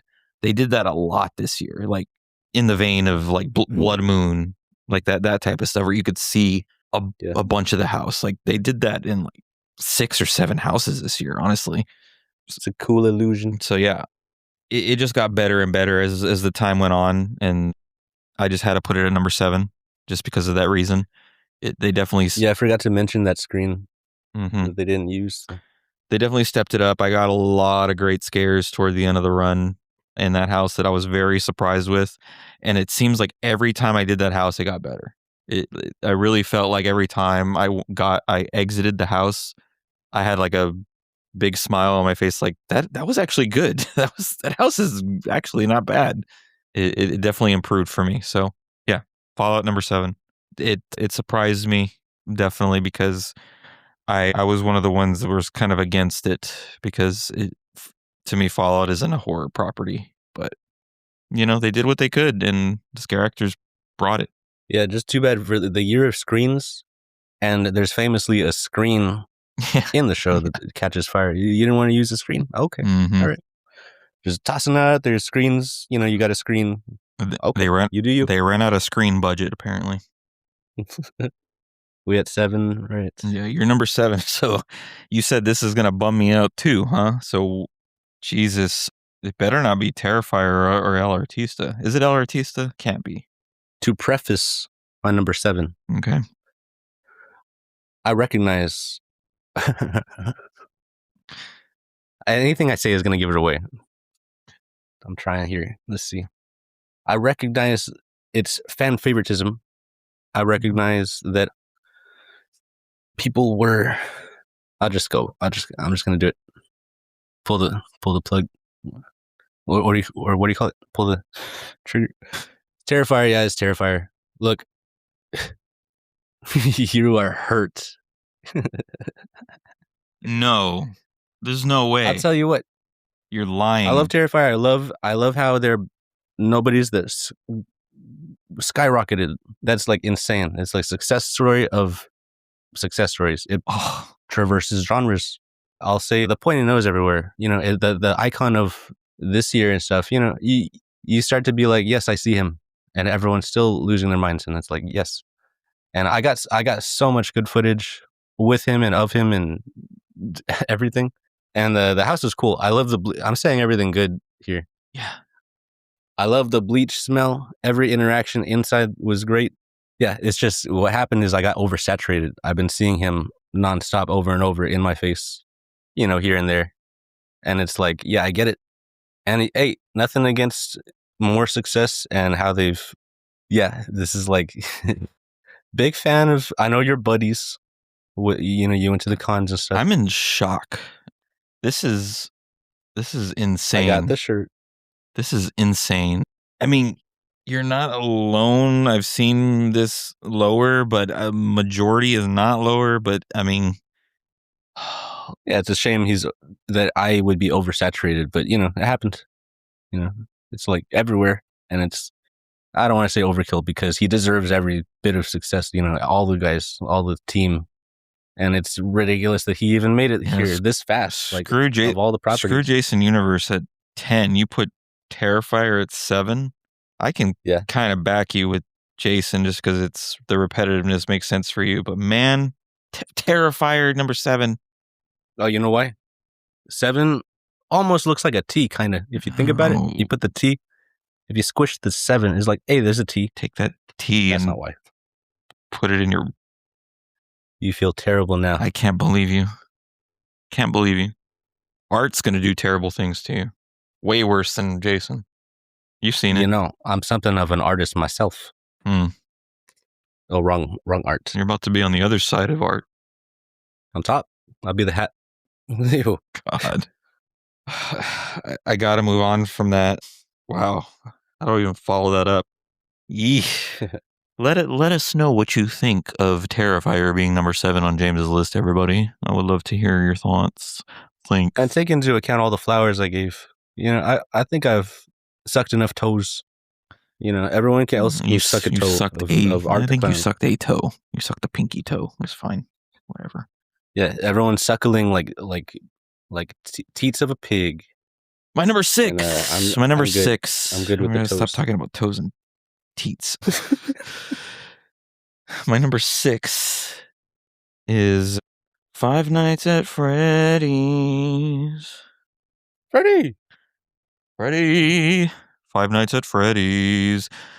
What a fun experience this was. It definitely blew my expectations. I know it's number 6, but it blew my expectations of what it would be and how much I would love it. From the moment you walk in and see the facade, it is gorgeous. And then you walk into the first room of the pizzeria and see those animatronics, those beautiful multi-million-dollar Jim Henson animatronics. It's just something I never thought they would do, spend all the money for those things. I guarantee you that is not going to be the last time we see those. I don't think they would spend all that money on those animatronics and not use them again. They're going to use them again, whether they bring the house back for the sequel next year, they make it a permanent attraction. I don't know. They're going to do something with those things. And to add to that, they did announce that the Five Nights at Freddy's merchandise is here to stay at Universal, which is why it never went on sale. Kind of doesn't make sense a little bit, though, because I don't think they're going to keep the Halloween Horror Nights logo on the merch. They'll probably remove that, but unless they do the year every time, that's weird. I don't think so. That'd be cool. But yeah, it just is such a great experience. Like being able to walk through the pizzeria, seeing those retro 80s arcade type carpets, and just going around the corner, going around the booth, and you're still able to take a peek at the animatronics. And you could tell they did that on purpose. And I think you pointed that out too, or talked about that. And the scare in that room, or quote unquote scare, I think they could have done a little more with it. They made it to where the timing took too long. It was just like you had to wait till the song was over for the puppets to stop moving on stage, and then the scare would happen in the corner with the kid jumping out. Overall, though, this house was not scary at all. Not a whole lot of scare actors jumping out at you and scaring you. Lots of puppets and animatronics, obviously, which it added to it. It was part of it, and it was great. One room I'll say that I wish there was more was the security guards, like watch room where he usually sits at the screens. Yeah. There was nothing in that room. Absolutely nothing except the stupid shadow. Well, there was the shadow, yes, but there was also the taser sound going off. And that was basically the scare of that room, was that taser sound. But just an empty room of nothing, when I think there should have been something in there. But I don't want to talk negative about the house, but I mean, that was just one thing that I would say should have been changed a little bit. But beside that, everything else, it was like walking through the movie, and it was such an experience to go through all that. And I thoroughly enjoyed it every time, and I had a blast every time. I wish it was slightly longer. I really wish the ending would have been just a little bit longer, like 1 or 2 more rooms, but it was fine. It was good. And yeah, enjoyed the heck out of it. And they're going to be stabbing in the next movie. I seen it. I seen the trailer. Ooh, yeah. They're picking up knives with their big old oven mitts. How'd they do that? I'll tell you what, my prediction for next year, HHN35, Stranger Things 5 and Five Nights at Freddy's 2. Probably going to happen. Yeah. I mean, Stranger Things for sure. Freddy's would be smart to capitalize. And it's Blumhouse, so Yep. jump on that. They didn't do much for the 15th anniversary. So all their eggs are in the Freddy basket. It's a good basket. Yeah. James, you're number 6. You ready? Well, you know me. I like to reward experimentation. I'm a weirdo. Okay. Even if things are not, I don't know. Like, I was a defender of the the dragons, like the split thing. They did that for once. And look, Terrifier got the split deal, which is, that's cool. They took the experiment, they used it. I'm a fan of Michael Aiello, putting in his interests, and it's the Wyatt 6. I got Wyatt 6 here. It was a big risk, I think. I mean, yeah, it was. WWE, who knows if it's gonna flop or not. That's a good point. Yeah, it was a big risk. And what's cool also is, like, when things are on a time frame, like what was it, the Manor, not Bly Manor, I always forget. Oh, Haunting of Hill House? The Hill House. Yeah. Like, that was the only time it could have had a house. Like, a year later, it was gonna be gone. No chance. Yeah, that's true. It was promotional. Yeah. So Wyatt 6, I feel like this was like an opportunity that I don't know how often it's going to happen. And it's also the fact that I didn't mention this before, but Bray Wyatt said he wanted a house at Horror Nights back when he was alive. So it was always a dream. And finally, after a little time had passed enough to where they said, let's do it. It was the perfect time to finally pull the trigger. Yeah, you can't wait too long. Mm-hmm. But I love, because going in, I was like, how much are they going to shy away from, like, I didn't know if they were going to go straight for the story of the guy, or, and it was cool how they put the backgrounds of the wrestling, and, they didn't shy away at all. They put we were behind the scenes, we were going through the backgrounds and stuff, and I don't know, like, it compares, like, the poop room, it compares pretty good to the Terrifier room, I think. I mean, I think Terrifier was longer, but the smell, at least, was like, it was strong. Oh, the pig room, you mean? Yeah. Yeah. I don't know. I don't know if this counts as a credit, but I like their themed foods this year. Like, of all the themes, they were pretty good. They tied in pretty good. Yeah, they were pretty good. You get the nasty, weird carrot cake with the cotton candy. I guess is supposed to be the top of the carrot, right? Oh, maybe. But I didn't even bother with that. And a sloppy Joe, you can't go wrong. Not too wrong. Back to the pig room, though, and you are right. That smell was awful, but it wasn't quite like a poop smell. I think it was like rotting flesh. I think it was supposed to be, but it was. Oh, really? It was a rotting flesh scent for the pigs eating all the meat and stuff. And the very first time we went through it, they didn't have that smell pumping. So after that, whenever we went in, like immediately when you walk into WWE, we smelt it, and it was like, why does it stink so bad in here? Like, Terrifier is not even in this building, and it just turns out it's that pig room. So it just wasn't expecting that house to stink like that, but it was that room where it was coming from. So, dude, it was clogged the first time we went in, and it all like all at once. No, but didn't they say like it was too strong at some point? Oh, maybe. Had to dial it back. They probably did, because as the end of the season came, it wasn't as strong. No, but very cool. I saw that what's her face Bliss. Alexa. I'm not a wrestling fan, but Alexis Bliss. Alexis Bliss. Sorry. Alexa Bliss. Yeah. She was out there one of those nights. She Mhm. was in her spot next to the TV. And that's cool. A lot of people were recognizing her. Very cool stuff. Yeah. And I gotta honor the details too, like all the little Easter eggs. Like that's not for me, and I can respect that. That's special. You're gonna throw details in that most people aren't gonna get. You know, that's very specific to the people. So it's like it's a treat for the family. You know, honor the legacy, and also for the. How often are the fans gonna get something like this? I don't know. And you know, I would say if this blew up and it was like number one house across the board, like we would definitely be seeing more wrestling everywhere. Yeah, for sure.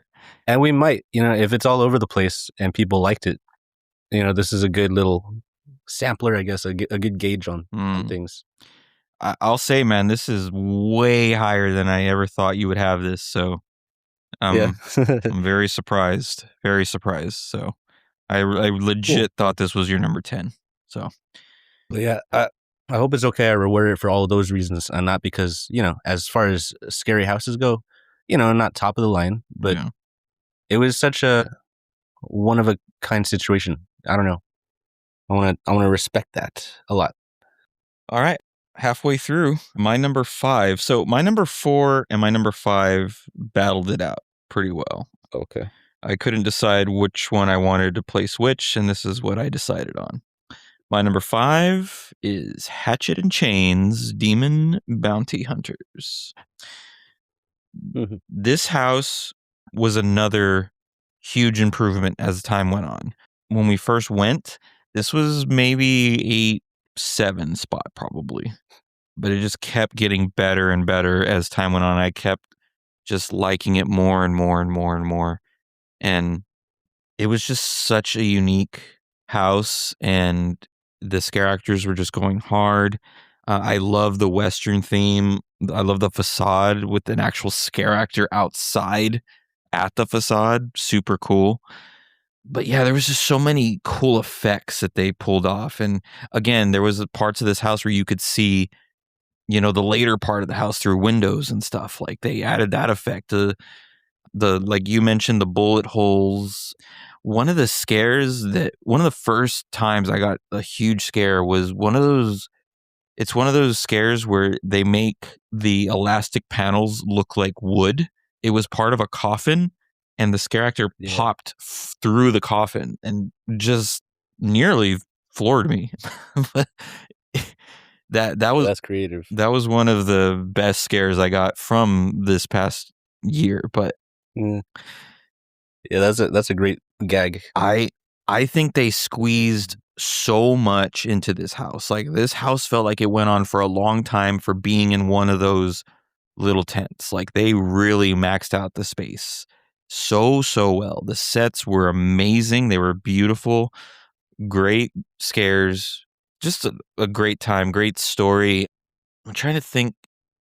The very last night, Hatchet and Chains were up on the balcony together. So that was a cool little thing they added, and they were they're interacting with each other. So that was cool. Lots of really cool things they added on the last night, adding extra characters that you never seen before, and like alternate audio cues that I've never heard before. So, and that was scattered across the board, but just something I noticed and remembered from this particular one is Hatchet and Chains were up on the little balcony at the end together. So that was a cool thing. That they had a just married sign. Yes. And it was like, oh, I had no idea. Good for them. And I personally love the gag where one of the bounty hunters was pulling the demon from I guess like a fireplace, and he was yanking on it, and when you go around and see it, he's there, and then another scare actor pops up and tries to grab him. So I don't know, it was a cool little thing they did, I thought. For some reason you just didn't like the puppet he was using. Well, I don't know. It was like 3 in 1, and then that scare actor for the scare actor was like, I don't know. It was like feels like wasted space to me, but that's dumb. So it was creative and it was cool. Even I'm dumb. Even this house had a certain smell to it. I didn't really hate it as much as some people did. It was more like a dirty wooden smell in here that I mean, it wasn't the best, but I remember like talking to a rest in peace tour guide who was just kind of hanging around.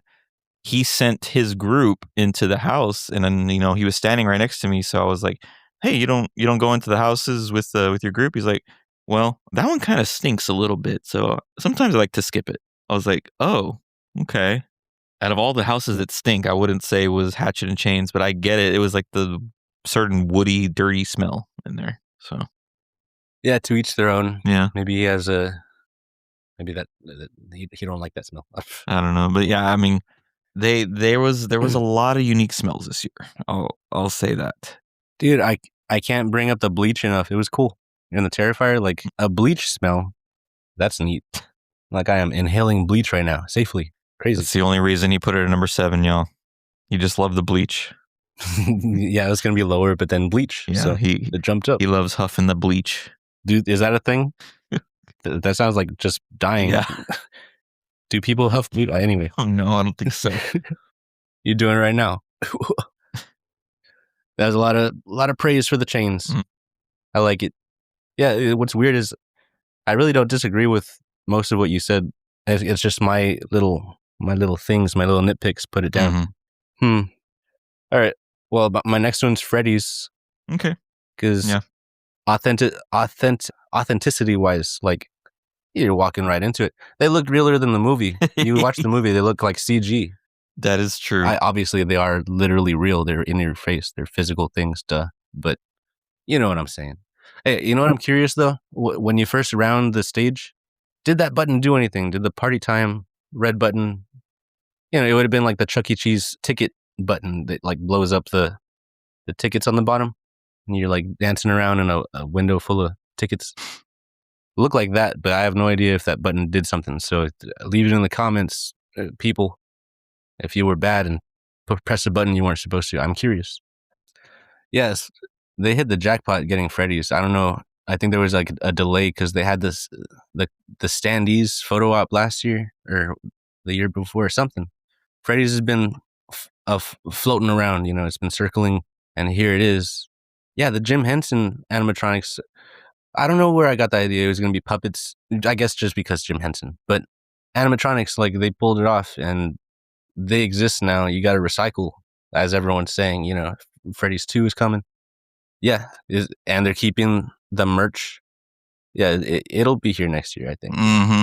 Yeah, and maybe better, scarier this time because like I think part 2 it was at the bottom of my top half. I think part 2 is going to be more of a horror film than the first one, so maybe they'll make it a little more scary. Yeah, this is just to establish it. I mean, not that that's the only point. They were coming to play. They're like doing it for real. But it's time to step it up. I think. I don't know. Yeah, another. I don't know. As authentic as it is, the scariness was downgraded. But I think that's across the board, even for the games. Well, the games are scary, but the movie, maybe the movie was toned down for the new audiences too. Like they got the diehards, and they got where they originated from was like a younger demographic. Like that's why there's so many diehards now, is because they were young when it came out. They're like lifelongs, these guys. So yeah, no brainer, bring it back. Yeah, they made so much bank from Five Nights at Freddy's this year that there's no way that they're not going to bring it back. I mean, in fact, they're keeping the merch around. It kind of shows that they have a deal. Well, messed up. I mean, make year-long merch. This year only. Yeah, they got the 2025 on it. What are you gonna do? Well, that's the thing. That's why they never put it on sale, because the demand is there. When they have all the new Freddy stuff, they'll put this year's stuff on sale, and then they'll have the staple constant. Every year. What stuff they sold it? Oh, it's gone. Well, I mean, it's not. They got leftovers probably somewhere, and I don't know. It's just weird that this is timestamped, all the merch that they clung to. And they're going to have year-long merch, it seems. That, it's not going to be timestamped. It's almost like the Dueling Dragons merch. They actually reused the design that was on the Horror Nights merch, just took Horror Nights off, and they sold it for like a whole year or so over there in Islands of Adventure. without the Halloween Horror Nights on it. It just said Dueling Dragons, but it was the same artwork. So I guarantee. Is that difficult to remove the little 2025s? No. You gotta scrape it off the shirt. I think they will literally just reprint. No, I know. Reprint the stuff, use the same artwork, and just don't have Halloween Horror Nights on it, just like they did the Dueling Dragons merch. I wanted the one with the pizza slices and the faces. Yeah. I wanted one of those. That was cool. I was very happy that I grabbed the Pizza Hut cups. They ended up restocking them, and the very first day that I went to the park for the second trip, I think you stayed back that first day, they had a lot, and I went ahead and grabbed it. A day or two later, everything was gone. Those cups were gone for good that time. So yeah, they're pretty cool cups. They're pretty cool. Yeah, I'm glad that was the one Freddy merch I got. That was the one Freddy merch I really wanted. The other Freddy merch I got the shirt that, I don't know, it just has all the characters on it with the Halloween Horror Nights logo on the bottom. Is it the checker? No, I wanted the checker, like jersey looking one, spirit jersey looking one. Yeah. No, it was like $90. I was not going to spend that much. Yeah, 80 something, right? Yeah. Nope. Yeah, I held off on the merch for the most part because I was into those Pizza Hut cups, but I like them more because they're Pizza Hut cups than they are Freddy cups. But the last day, I grabbed some last minute Freddy stuff. I got the checker shirt. Oh, you did? You did buy it? Yeah. That's good. Yeah, you know, it's partly also because I couldn't find that checkered Felix shirt that they had. And then this is a time-stamped Freddy, and it has checkers. Well, kind of. I have a feeling the Felix thing will be back. It's just probably out of stock for now. It better, dude. I can't find it anywhere. Wait, did you see that last year or something, or you saw that this year? Last visit, September. Is like in September. Okay, I don't know. Yeah, that 5 and Dime store is weird. Things come and go, and the skateboards are somewhere else now. I don't know, those guys. And that's when I think they were trying to do the Harikuma thing in that spot, but they didn't like debut it strong enough. Yeah. I don't know. All right, man. Back to our list. Like I said, 4 and 5 were battling it out for me, but number 4 is, and for some reason, you thought I had this at the bottom of my list or toward the bottom, but no, this was my number 4. This is going toward the top. Dolls, Let's Play Dead is my number 4 house. Dude, it's so much fun. And like I said, I was battling this one out with Hatchet and Chains to be 4 and 5, but I had to put Dolls at 4 because it was just so much fun. I don't think the sets were as grand as Hatchet and Chains, but they were still like, it was just a fun house to go through, and just being able to be shrunk down to toy size and just being able to see these toys in misery and asking for help and pleading for help, all the little guest activated triggers, I don't know, just all the silliness of this house just made it an experience. And the smell in there was so unique. I haven't smelt in a house before, and I think it was like a melting plastic smell. It was, or supposed to be, but it almost smelled good in a way, which sounds bad, but it just, I don't know. Now it's become a nostalgic smell for that house because now that's what I'm remembering that house as. Release the candle. Release the candle. But that's a nasty one. I don't know. This house was such a blast. Walking through the dollhouse, walking under her bed in the Easy Bake Oven, it was very creative, and I absolutely loved it. I love the little Easter eggs that they threw in there. They had Jack on the blanket on the bed. I don't know if you noticed that. Yeah, definitely. At the very beginning of the house, but right where the doorbell is, there's a giant mousetrap, and there's a long tail attached to it. At the very end of the house, you see the rat at the dinner table, missing a head and missing the tail. Tea party. Yeah, meaning this little girl not only started destroying her toys and her dolls, she started doing it to animals. And you see that at the very end of the house, that not only has she become this girl who takes apart toys, she's starting to go to animals now. So that's kind of saying that she is turning into a killer, I think, right? It's kind of implying she's turning into, a crazy crazy person. She's on her way. Mm-hmm. Anyway, I'm a little offended. You thought she's- you thought Dolls was so low on my list. I love Dolls every time. I don't know. Some other people were like slamming it. I love Dolls. It was fun. It was a fun time. No, but she's definitely baby serial killer. Yeah.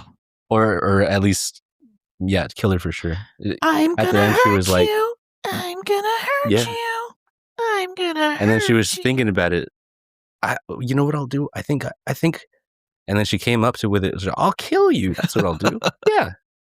But she had to get there, and now she's there. She's a killer now. Shout out Lila. Shout out Lila. All right. What's your number 4? Higher than a lot of other people. I'll tell you that. My number 4 Oh, is it Grave of Flesh? is Grave of Flesh. Yeah.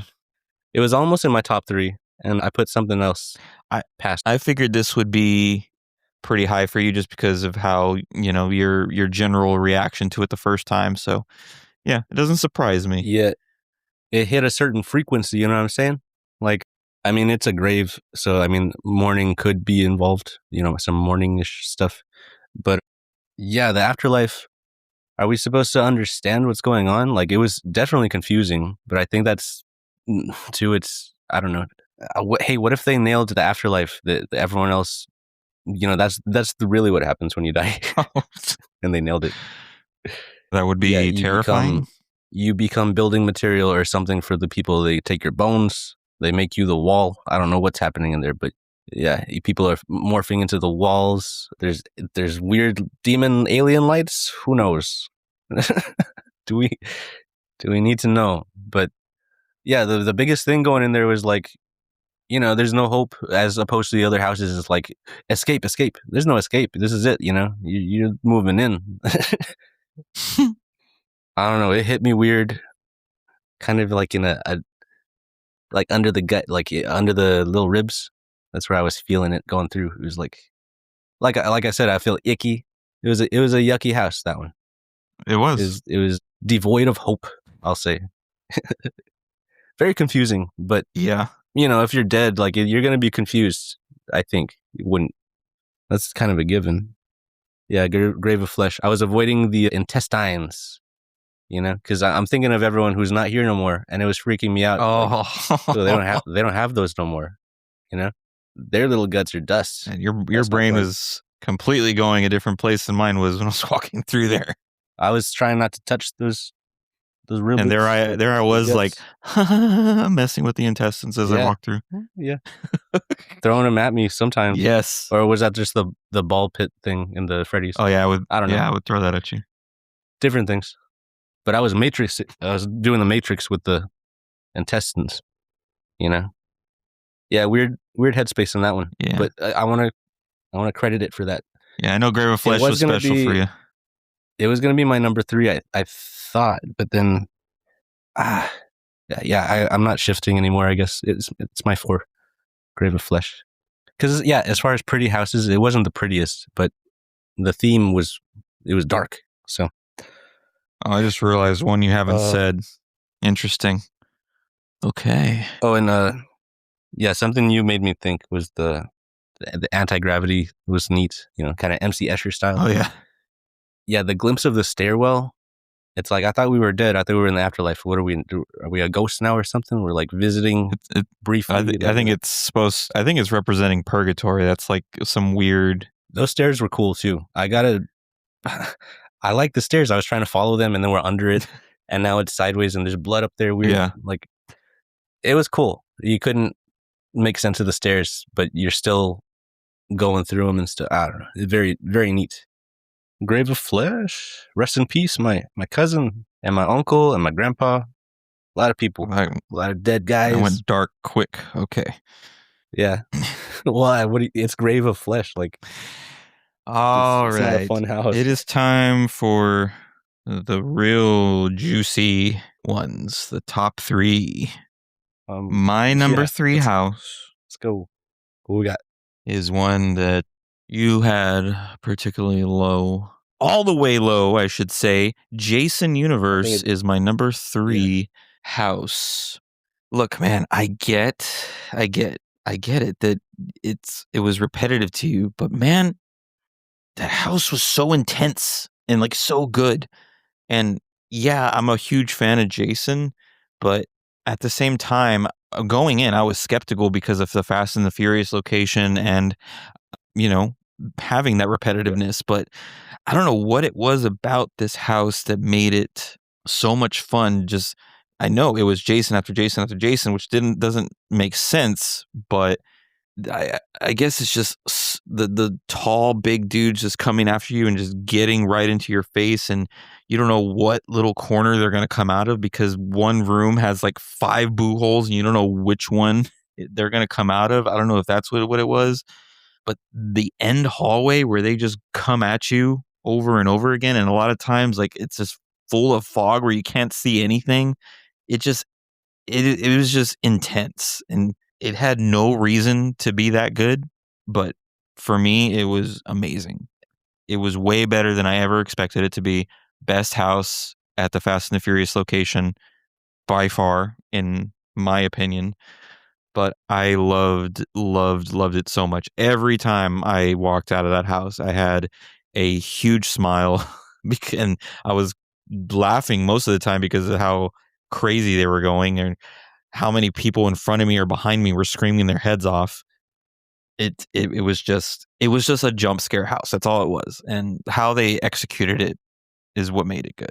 So it was nothing too crazy as far as sets go, as the characters go, because it was all mostly Jason, but they just nailed it. They nailed that house. But I will say that this house was another one of those that had mixed opinions. You're not the only one that had this last or toward the bottom. That's what's different. General, that's what's different about this year is a lot of the houses that we have toward the bottom are also people's bottoms and people's, tops of the list. Like it's kind of, it's all over the place this year. So we were catching cast changes of here and there, and I feel like a lot of them were in this one. Dude, that is a great point. I'm glad you brought that up because I forgot about that. For whatever across the board, but in this one, for whatever reason, and yes, we caught more cast changes this year than ever before. Like, I don't know why, but like, I feel like every night in multiple houses we would get it, but 8 to 9 times out of 10 we would stop in Jason Universe because of a cast change. Like, it just kept happening to us. I don't know why. I don't know what that was about, but it just happened so much. But yeah, you're right. We caught the cast changes a lot for Jason Universe. So, but yeah, that is my praise for Jason. I loved it very much. So much fun. Yeah, Jason. James is wrong as usual. Just saying. Jason's awesome. What? I'm wrong? Oh, you're right. I agree. Okay. What is your number 3, sir? Galkin. Well, I had been debating. Yeah, it's Galkin. We got Galkin. And what did it was one of those last runs in there. Just because I got a better view. I was looking at the ceiling more. I think I noticed. Okay. I don't know why I'm not looking. Anyway. Which you're kind of not supposed to look at the ceiling very much because then you see the soundstage or tent or whatever, and that kind of takes you out of it. But maybe not ceiling, but I was looking upper than. Oh, like the higher parts of the sets or something. Yeah. What initially was turning me off in there, their effigy thing, their like burning body. Yeah, the screen. They had a screen in there. And I pointed it out before, but I didn't add something. First of all, the fire is kind of flat in there. It doesn't look great. Mm-hmm. The embers through it, solid. The smell, the smoke, awesome. Yeah. But there's like a flat Teletubby fire on it. And something else I noticed, it's a small fire. It's like not to scale. Yeah. They blew up a little fire and it looks wrong. It's not proportionate. Anyway, that's like one of the main critiques in there, I think. But other than that, the quality of the walls and the rooms, like every room you went in, there was depth to the room. I don't want to jump like crazy, but reminded me of Blood Moon a little. Like, definitely not blood spattered everywhere. Notice I said spatter. Everyone's saying splatter. Just, it's a nitpick. Everyone's saying splatter. It's not splatter, it's spatter. Yeah, we did talk about that, and I did pick up on the Blood Moon vibes of this house for sure, but this was like half of what Blood Moon was, and nowhere near as gory. and intense. It's a prequel house. It had the same vibe as like you could see.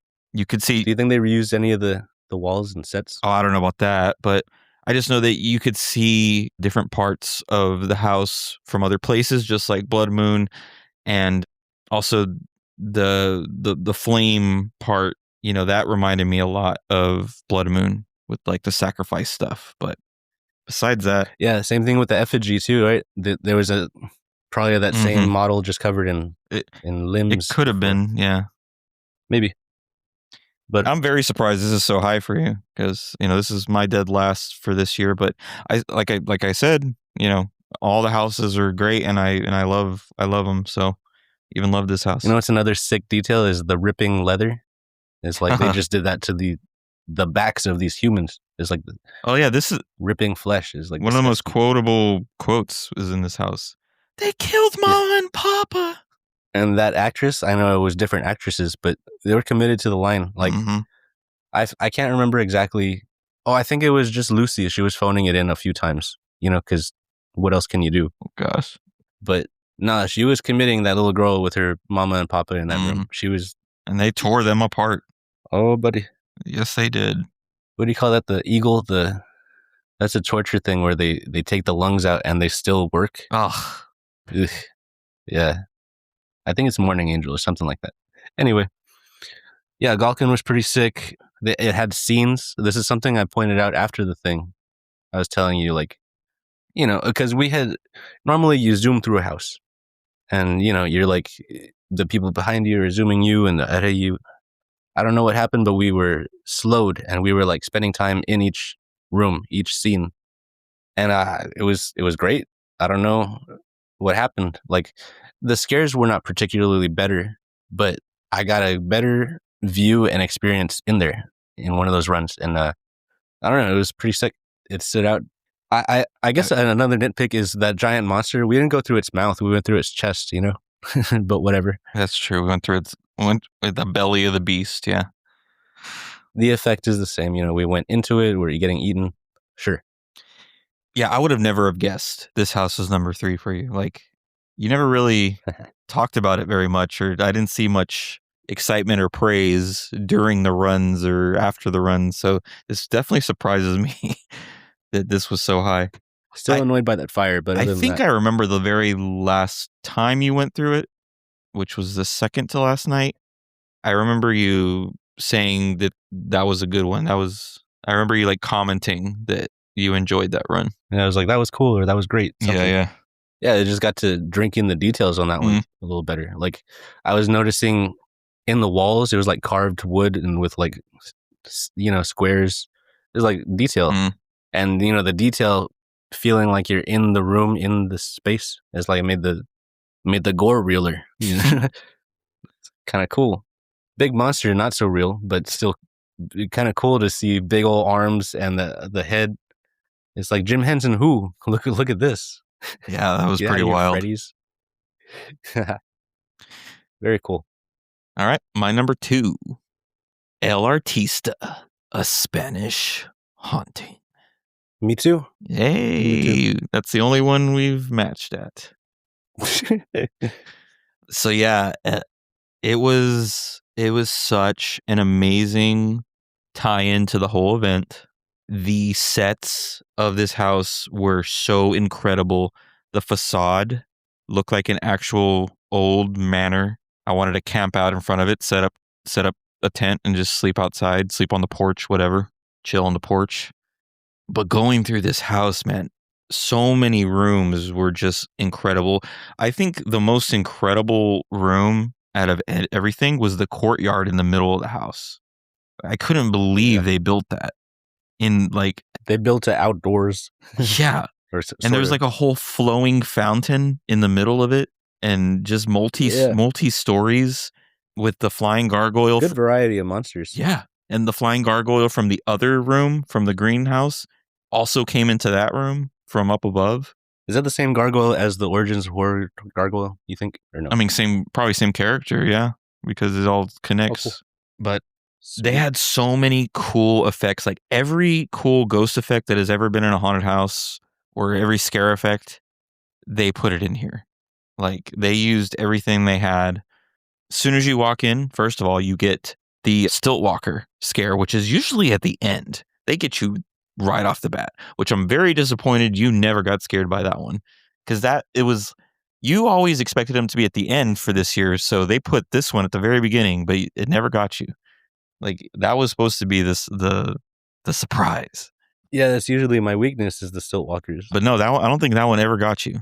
I can't remember a time it did, but I thought the way they did it was terrifying because before you see it, you hear it coming.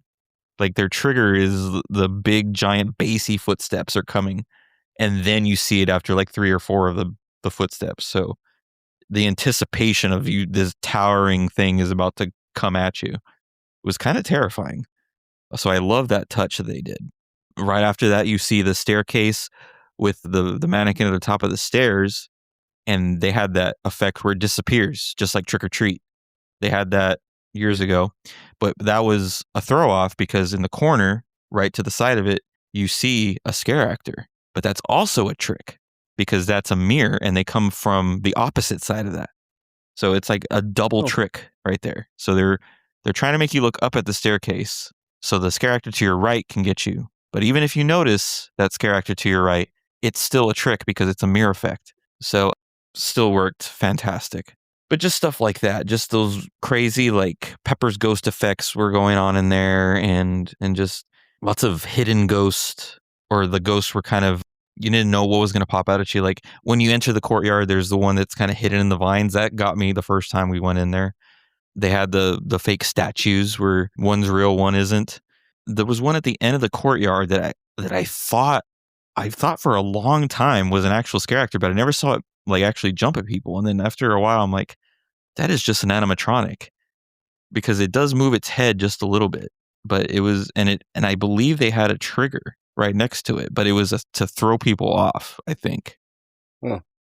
I'm not too sure, but did you see the paper guy? Yeah.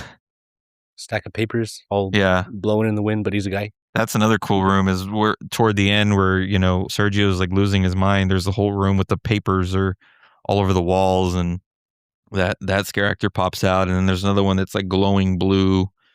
And then at the very end, we end up in the conservatory, and the conservatory grabs a hold of Sergio.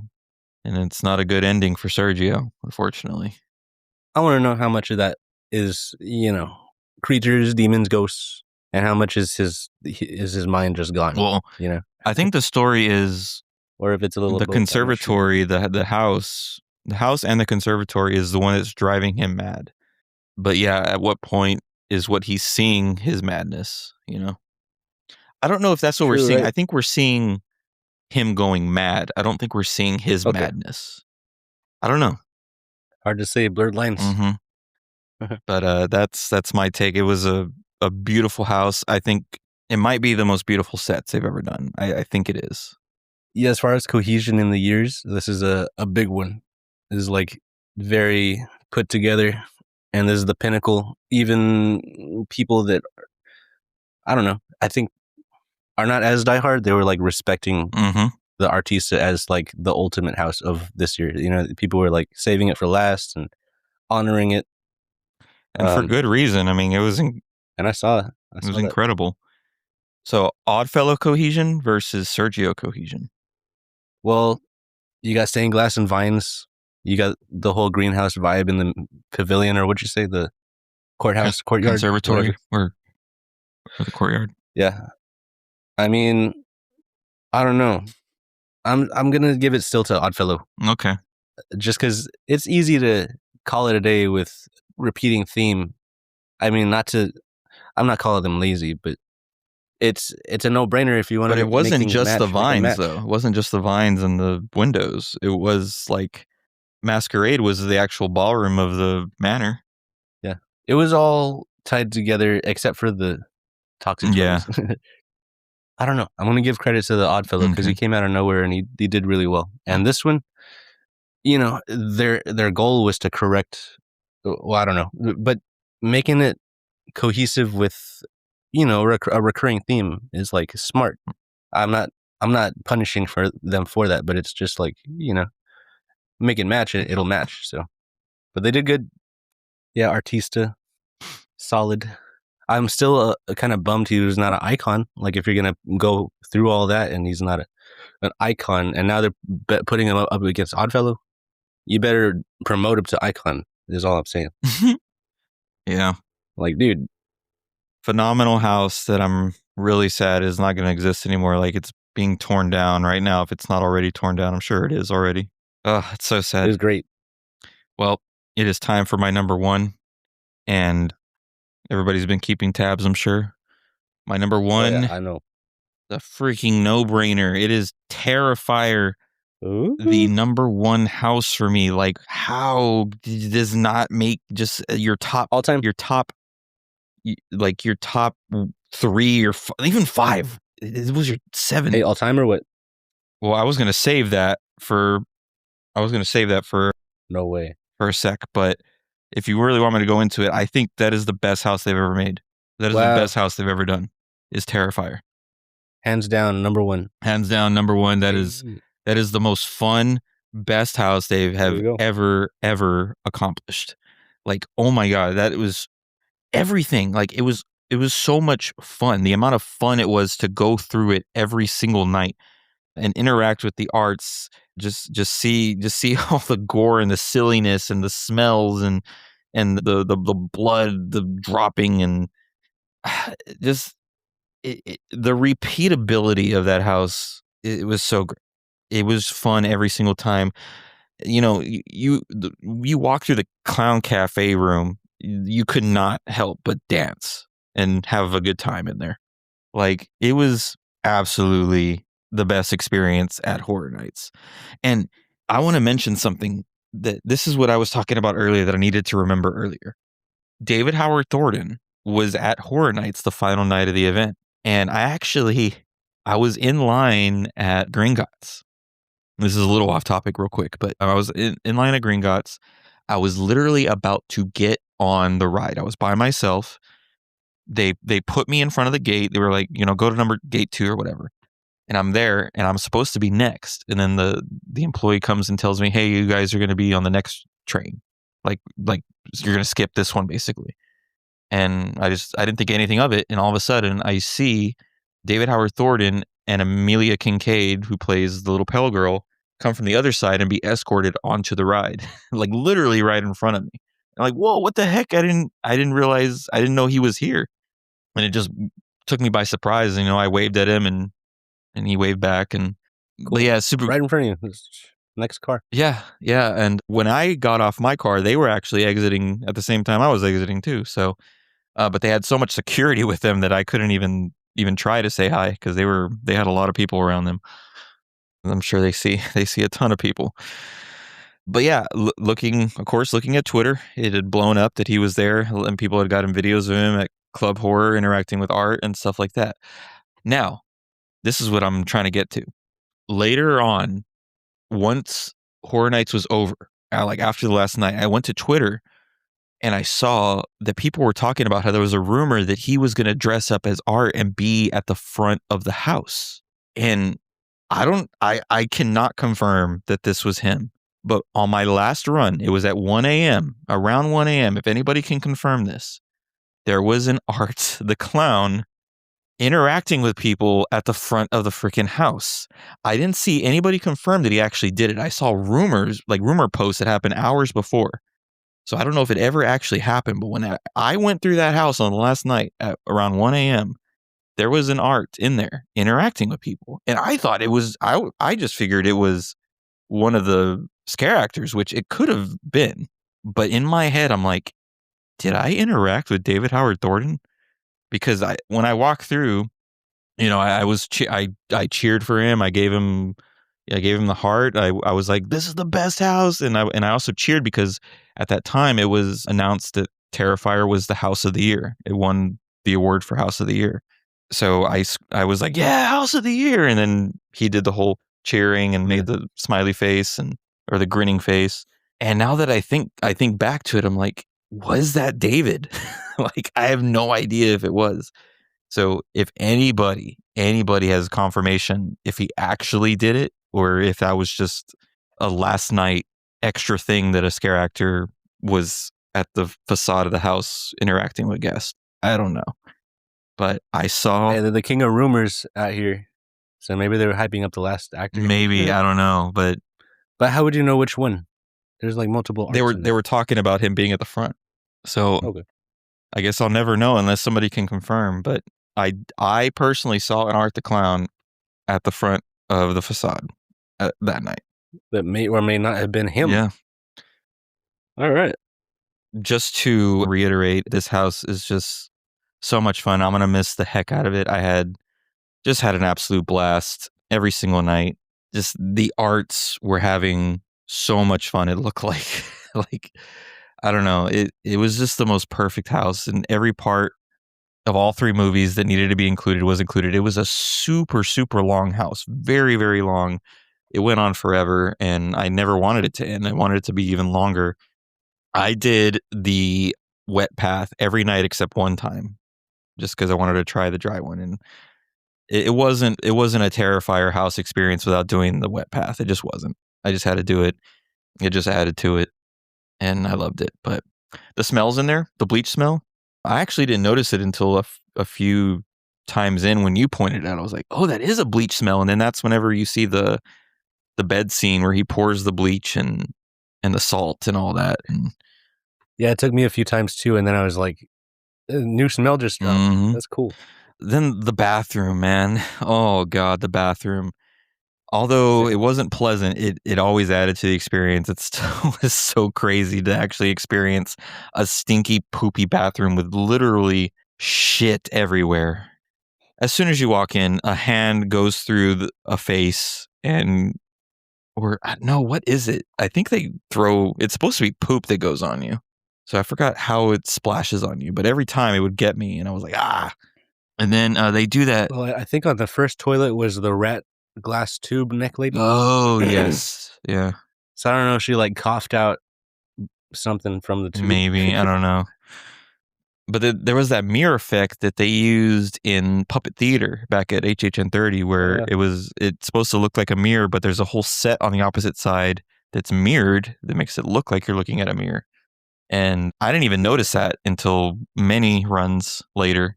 So I don't... Me too. Only when you pointed it out, I noticed the mirrored setting. And then the chainsaw gag right after that where he's like just sawing up the body in the tub. It was all just so intense and just so funny, and every Art the Clown was just giving it all they had. And that is my favorite house. That is the best house HHN has ever created. It's amazing because no one ever thought it would ever show up to the event, and the fact that it did and it was that good, perfection. Cannot believe you had it at number 7. Boo. Straight up boo. Well, I mean, 7's close to T. It's like a similar shape. No. That's close enough. 8 Terrifier 7, they're going to use a 7 instead of a T. Watch. We'll see how many people agree or disagree. Art the Clown. I got to say, great design. Black goes with everything. Black and white. Mime clown. Dude, solid design. Just like a smart, just art. It's art. There you go. Well, that is all I could possibly say about my number 1 is Terrifier, and I will miss the heck out of this house. And I can't imagine this is the last time we'll see Art the Clown at the event. I'm sure he'll be back at some point, some capacity. I don't know if it'll be next year. I doubt it, but I can't imagine they won't bring him back. So I look forward to when he comes back.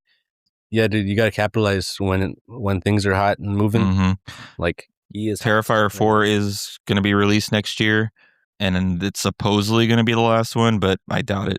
But Terraformer. Mm-hmm. Wow. I have a feeling they won't do it next year, but I think 2 years from now they'll probably bring it back. But we'll see. All right. It is time for your number 1, which is no surprise to me. I knew it would be. It was your number 1 hyped house, and it stayed at number 1, apparently. We've known this for years. It's Honey, I Shrunk the Kids house is your number 1, right? Oh, yes. Dolls, Let's Play Dead. And for obvious reasons, I've beaten a dead rat long enough.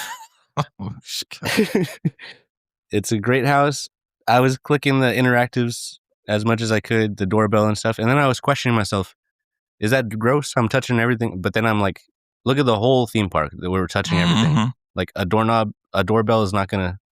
But yeah, also the razor and the easy bake oven, and I think there was a burning hair smell in there too. Like there's burning plastic for sure. I think hair too. I'm not. It might sure have been. if Yeah, it there's- could have been. Or But I mean, doll hair is probably plastic. What is doll hair? yeah, I guess it is plastic. But yeah, the buzzing floor always is a thing. Like whenever something slams into the floor or the floor buzzes, like that's like a cheap Automatic scare. get, like, It's yeah. it's a good one. Startle you. Like attack my knees and my groin. What do you expect? Like anyway. God. Yeah, I had heard prior to this, like, because I was picturing just, Sid from Toy Story meets Honey, I Shrunk the Kids, and people were saying, like, that girl has issues and stuff. I was like, leave her alone. What the heck? You can play with toys. You can mess toys up, make a new toy.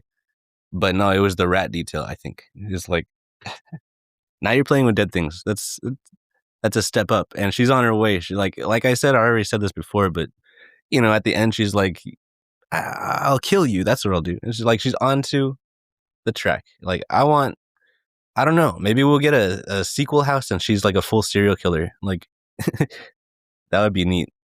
I don't know. I think that could be cool. Hey, and a dollhouse, you're in a, okay, not the whole thing is a dollhouse, but dude, I just love being tiny. Like, I know I'm dumb and I joke and I make these ridiculous guesses, but dude, the universe keeps rewarding me, and it's like, stop it! What are you doing? You're gonna spoil me. I'm gonna get too used to this. I'm gonna start making crazy guesses and make them happen. Oh no, please don't. You already make crazy guesses. What are you talking about? Hey, dreams come true, and dolls is beautiful. I don't know. It was a blast. I know maybe I'm dumb for obsessing over it, but everyone else, I don't know. Some people were like, what was it he was saying? Like, I won't even, for free, if it was like 0 minutes, I won't even touch it. Like, wow. Who said that?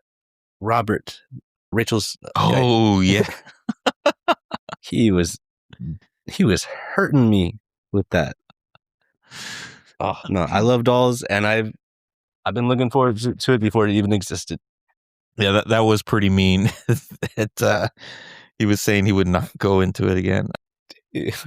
Dude, there was a run that we did where there was a guy that was literally terrified of dolls. Like we heard him say it, Yeah, and he was losing it in there. Like when he walked out of the house, he was walking out with his significant other, and he just was taking a walk of shame.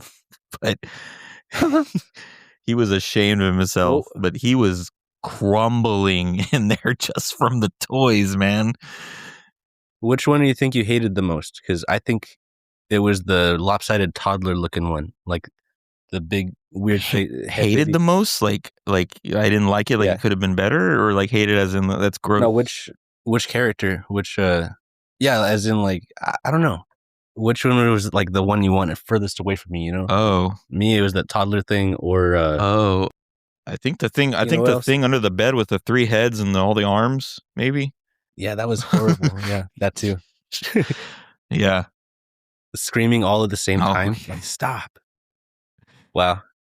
The clown in the hula hoop, I'm not saying was one of the scariest ones, but he would free himself of the hula hoop and go all the way. Oh yeah, I remember he got you good. You thought you were done with him. Yeah, I remember he got you good. I like him.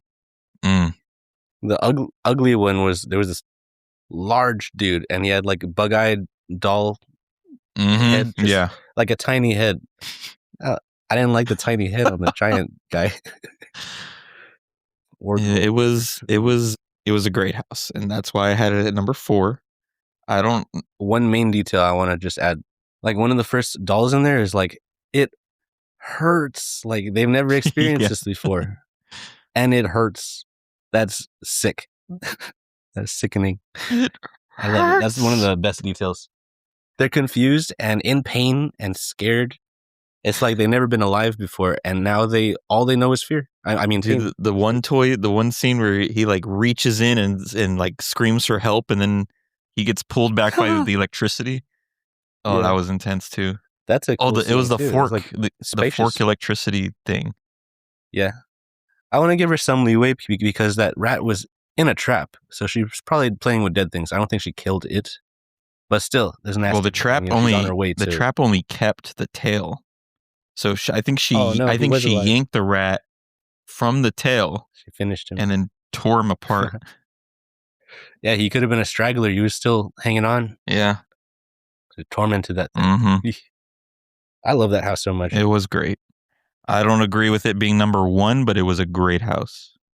Absolutely great. It's been waiting for this number 1 since only a concept. I guess. Honey, I Shrunk the Kid. I guess. But it was a great time. I figured it would still stay your number 1. I could have sworn you were going to go put Artista where he belongs, but you're a diehard Terrifier for sure. Number 1. All day. It's not, it has nothing to do with my fan, like being a fan of the movies. The house is just freaking fun. It was so good. See, like you like to do that. You like to judge it off the movies too, if it has those, like, or being a fan. Yeah, depending on what strength it has. Yeah. No, I mostly go off what the house gave me, like how the house was. So yeah, I'll say this year, because usually I hold them all to the same criteria. This one it kind of fluctuated. It was like to their individual strengths. Mm-hmm. So that's new for me. That's true. Very true. All right. Well, we've officially have made it another year, man. This is we've done our list. There it is. Gone through HHN34 and did the final rankings. A quick recap. My number 10, Galkin. Number 9 was WWE. 8, Grave of Flesh. 7, Fallout. 6, Five Nights at Freddy's.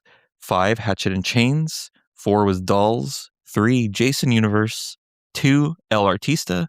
And number 1, best house ever, Terrifier. Dolls. Oh, I mean Terrifier. Hell yeah. Nice list. Thank you. I think. I mean, I don't know other lists. Yeah, me, number 10, Jason's Universe. Jason's Universe. You know how many people I've heard say that? Jason's Universe. And it makes sense. It makes more sense than the title they went with, Jason Universe. His name's not... Anyway. Yeah. Number 10, I had Jason's. Number 9 was Fallout. Number 8 was Hatchet and Chains, Attorneys at Law. Number 7, I had Terrifier. Number 6 was The Wyatt Six. Hey, look at that. And 5 was Freddy's. Five Nights at Freddy's. Look, what? Oh, you did that on purpose. No. That's a sick accident right there. 6 and 5. Psh, hell yeah. Number 4, Grave of Flesh. Big surprise, that one. I almost put it where Galkin was. And number 3, Galkin. It was just solid. It was pretty. And then at number 2, Artista. I'm going to say this is the last time I can say this. I'm something of an artist myself. Anyway, and number 1, Dolls, of course, for all the reasons. All the reasons. It hurts. That's disgusting. You give a thing consciousness and it's just in torment. Ooh, that's disgusting. Well, HHN happy. It was good. 34, you were good to us. It was so much fun. I think it was one of the best years in a very long time, if not the best. I'm not even sure yet. Definitely in competition with our favorite years, which was a good change from last year. But yeah, just congrats and thank yous to all the team that created this year and to the scare actors who just nail it every night and make the experience so much fun, no matter where we put our houses in our rankings or our scare zones. Everything was amazing this year. So definitely going to miss it. And yeah. Yeah, we got spoiled, dude, with the zones and the extras. Like it's ridiculous. It's like too much. Yeah. Don't skimp out next year, Universal. Give us something huge. It's the 35th. It's the 35th. Yeah, anniversary. Here we come. All right. Well, I think it's time to close it out. We've recorded for quite a long time, so it's time to say our good nights. Thank you all so much for listening. We really hope you enjoyed our rankings in this episode and enjoyed the whole season. Let us know what you thought of our rankings. Let us know your rankings. And please give us a follow on our social medias at Instagram, Twitter, Blue Sky and Threads at HHN Obsession. And if you could please be so kind and give us a 5-star review on Apple Podcasts or Spotify or anywhere you can leave a review, it would be much, much appreciated. So we don't know what we're going to do from here. There is 2 episodes that were never released this year that I really need to put out. They were the campfire debate episodes.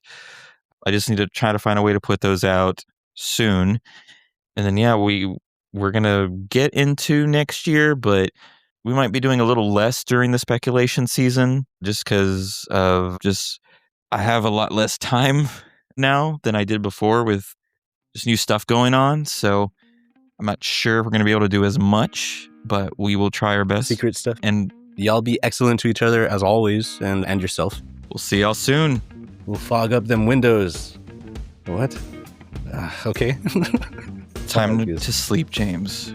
You haven't got any sleep this whole year. Finally rest. Mm-hmm, that's true. In peace. Yep. Yeah. What? Ride Rocket. Oh, Rip Ride Rocket. Forever. I don't know anymore. Rest in peace. Good night, everybody. Yeah, go to sleep. What the heck? Or go to work or something. Do what you're doing. You're damn right. Just wait a while, giving you the hip at your face now. Wait a while, giving you the hip at your face now. Wait a while, giving you the hip at your face now. Wait a while, giving you the hip at your face now. Wait a while.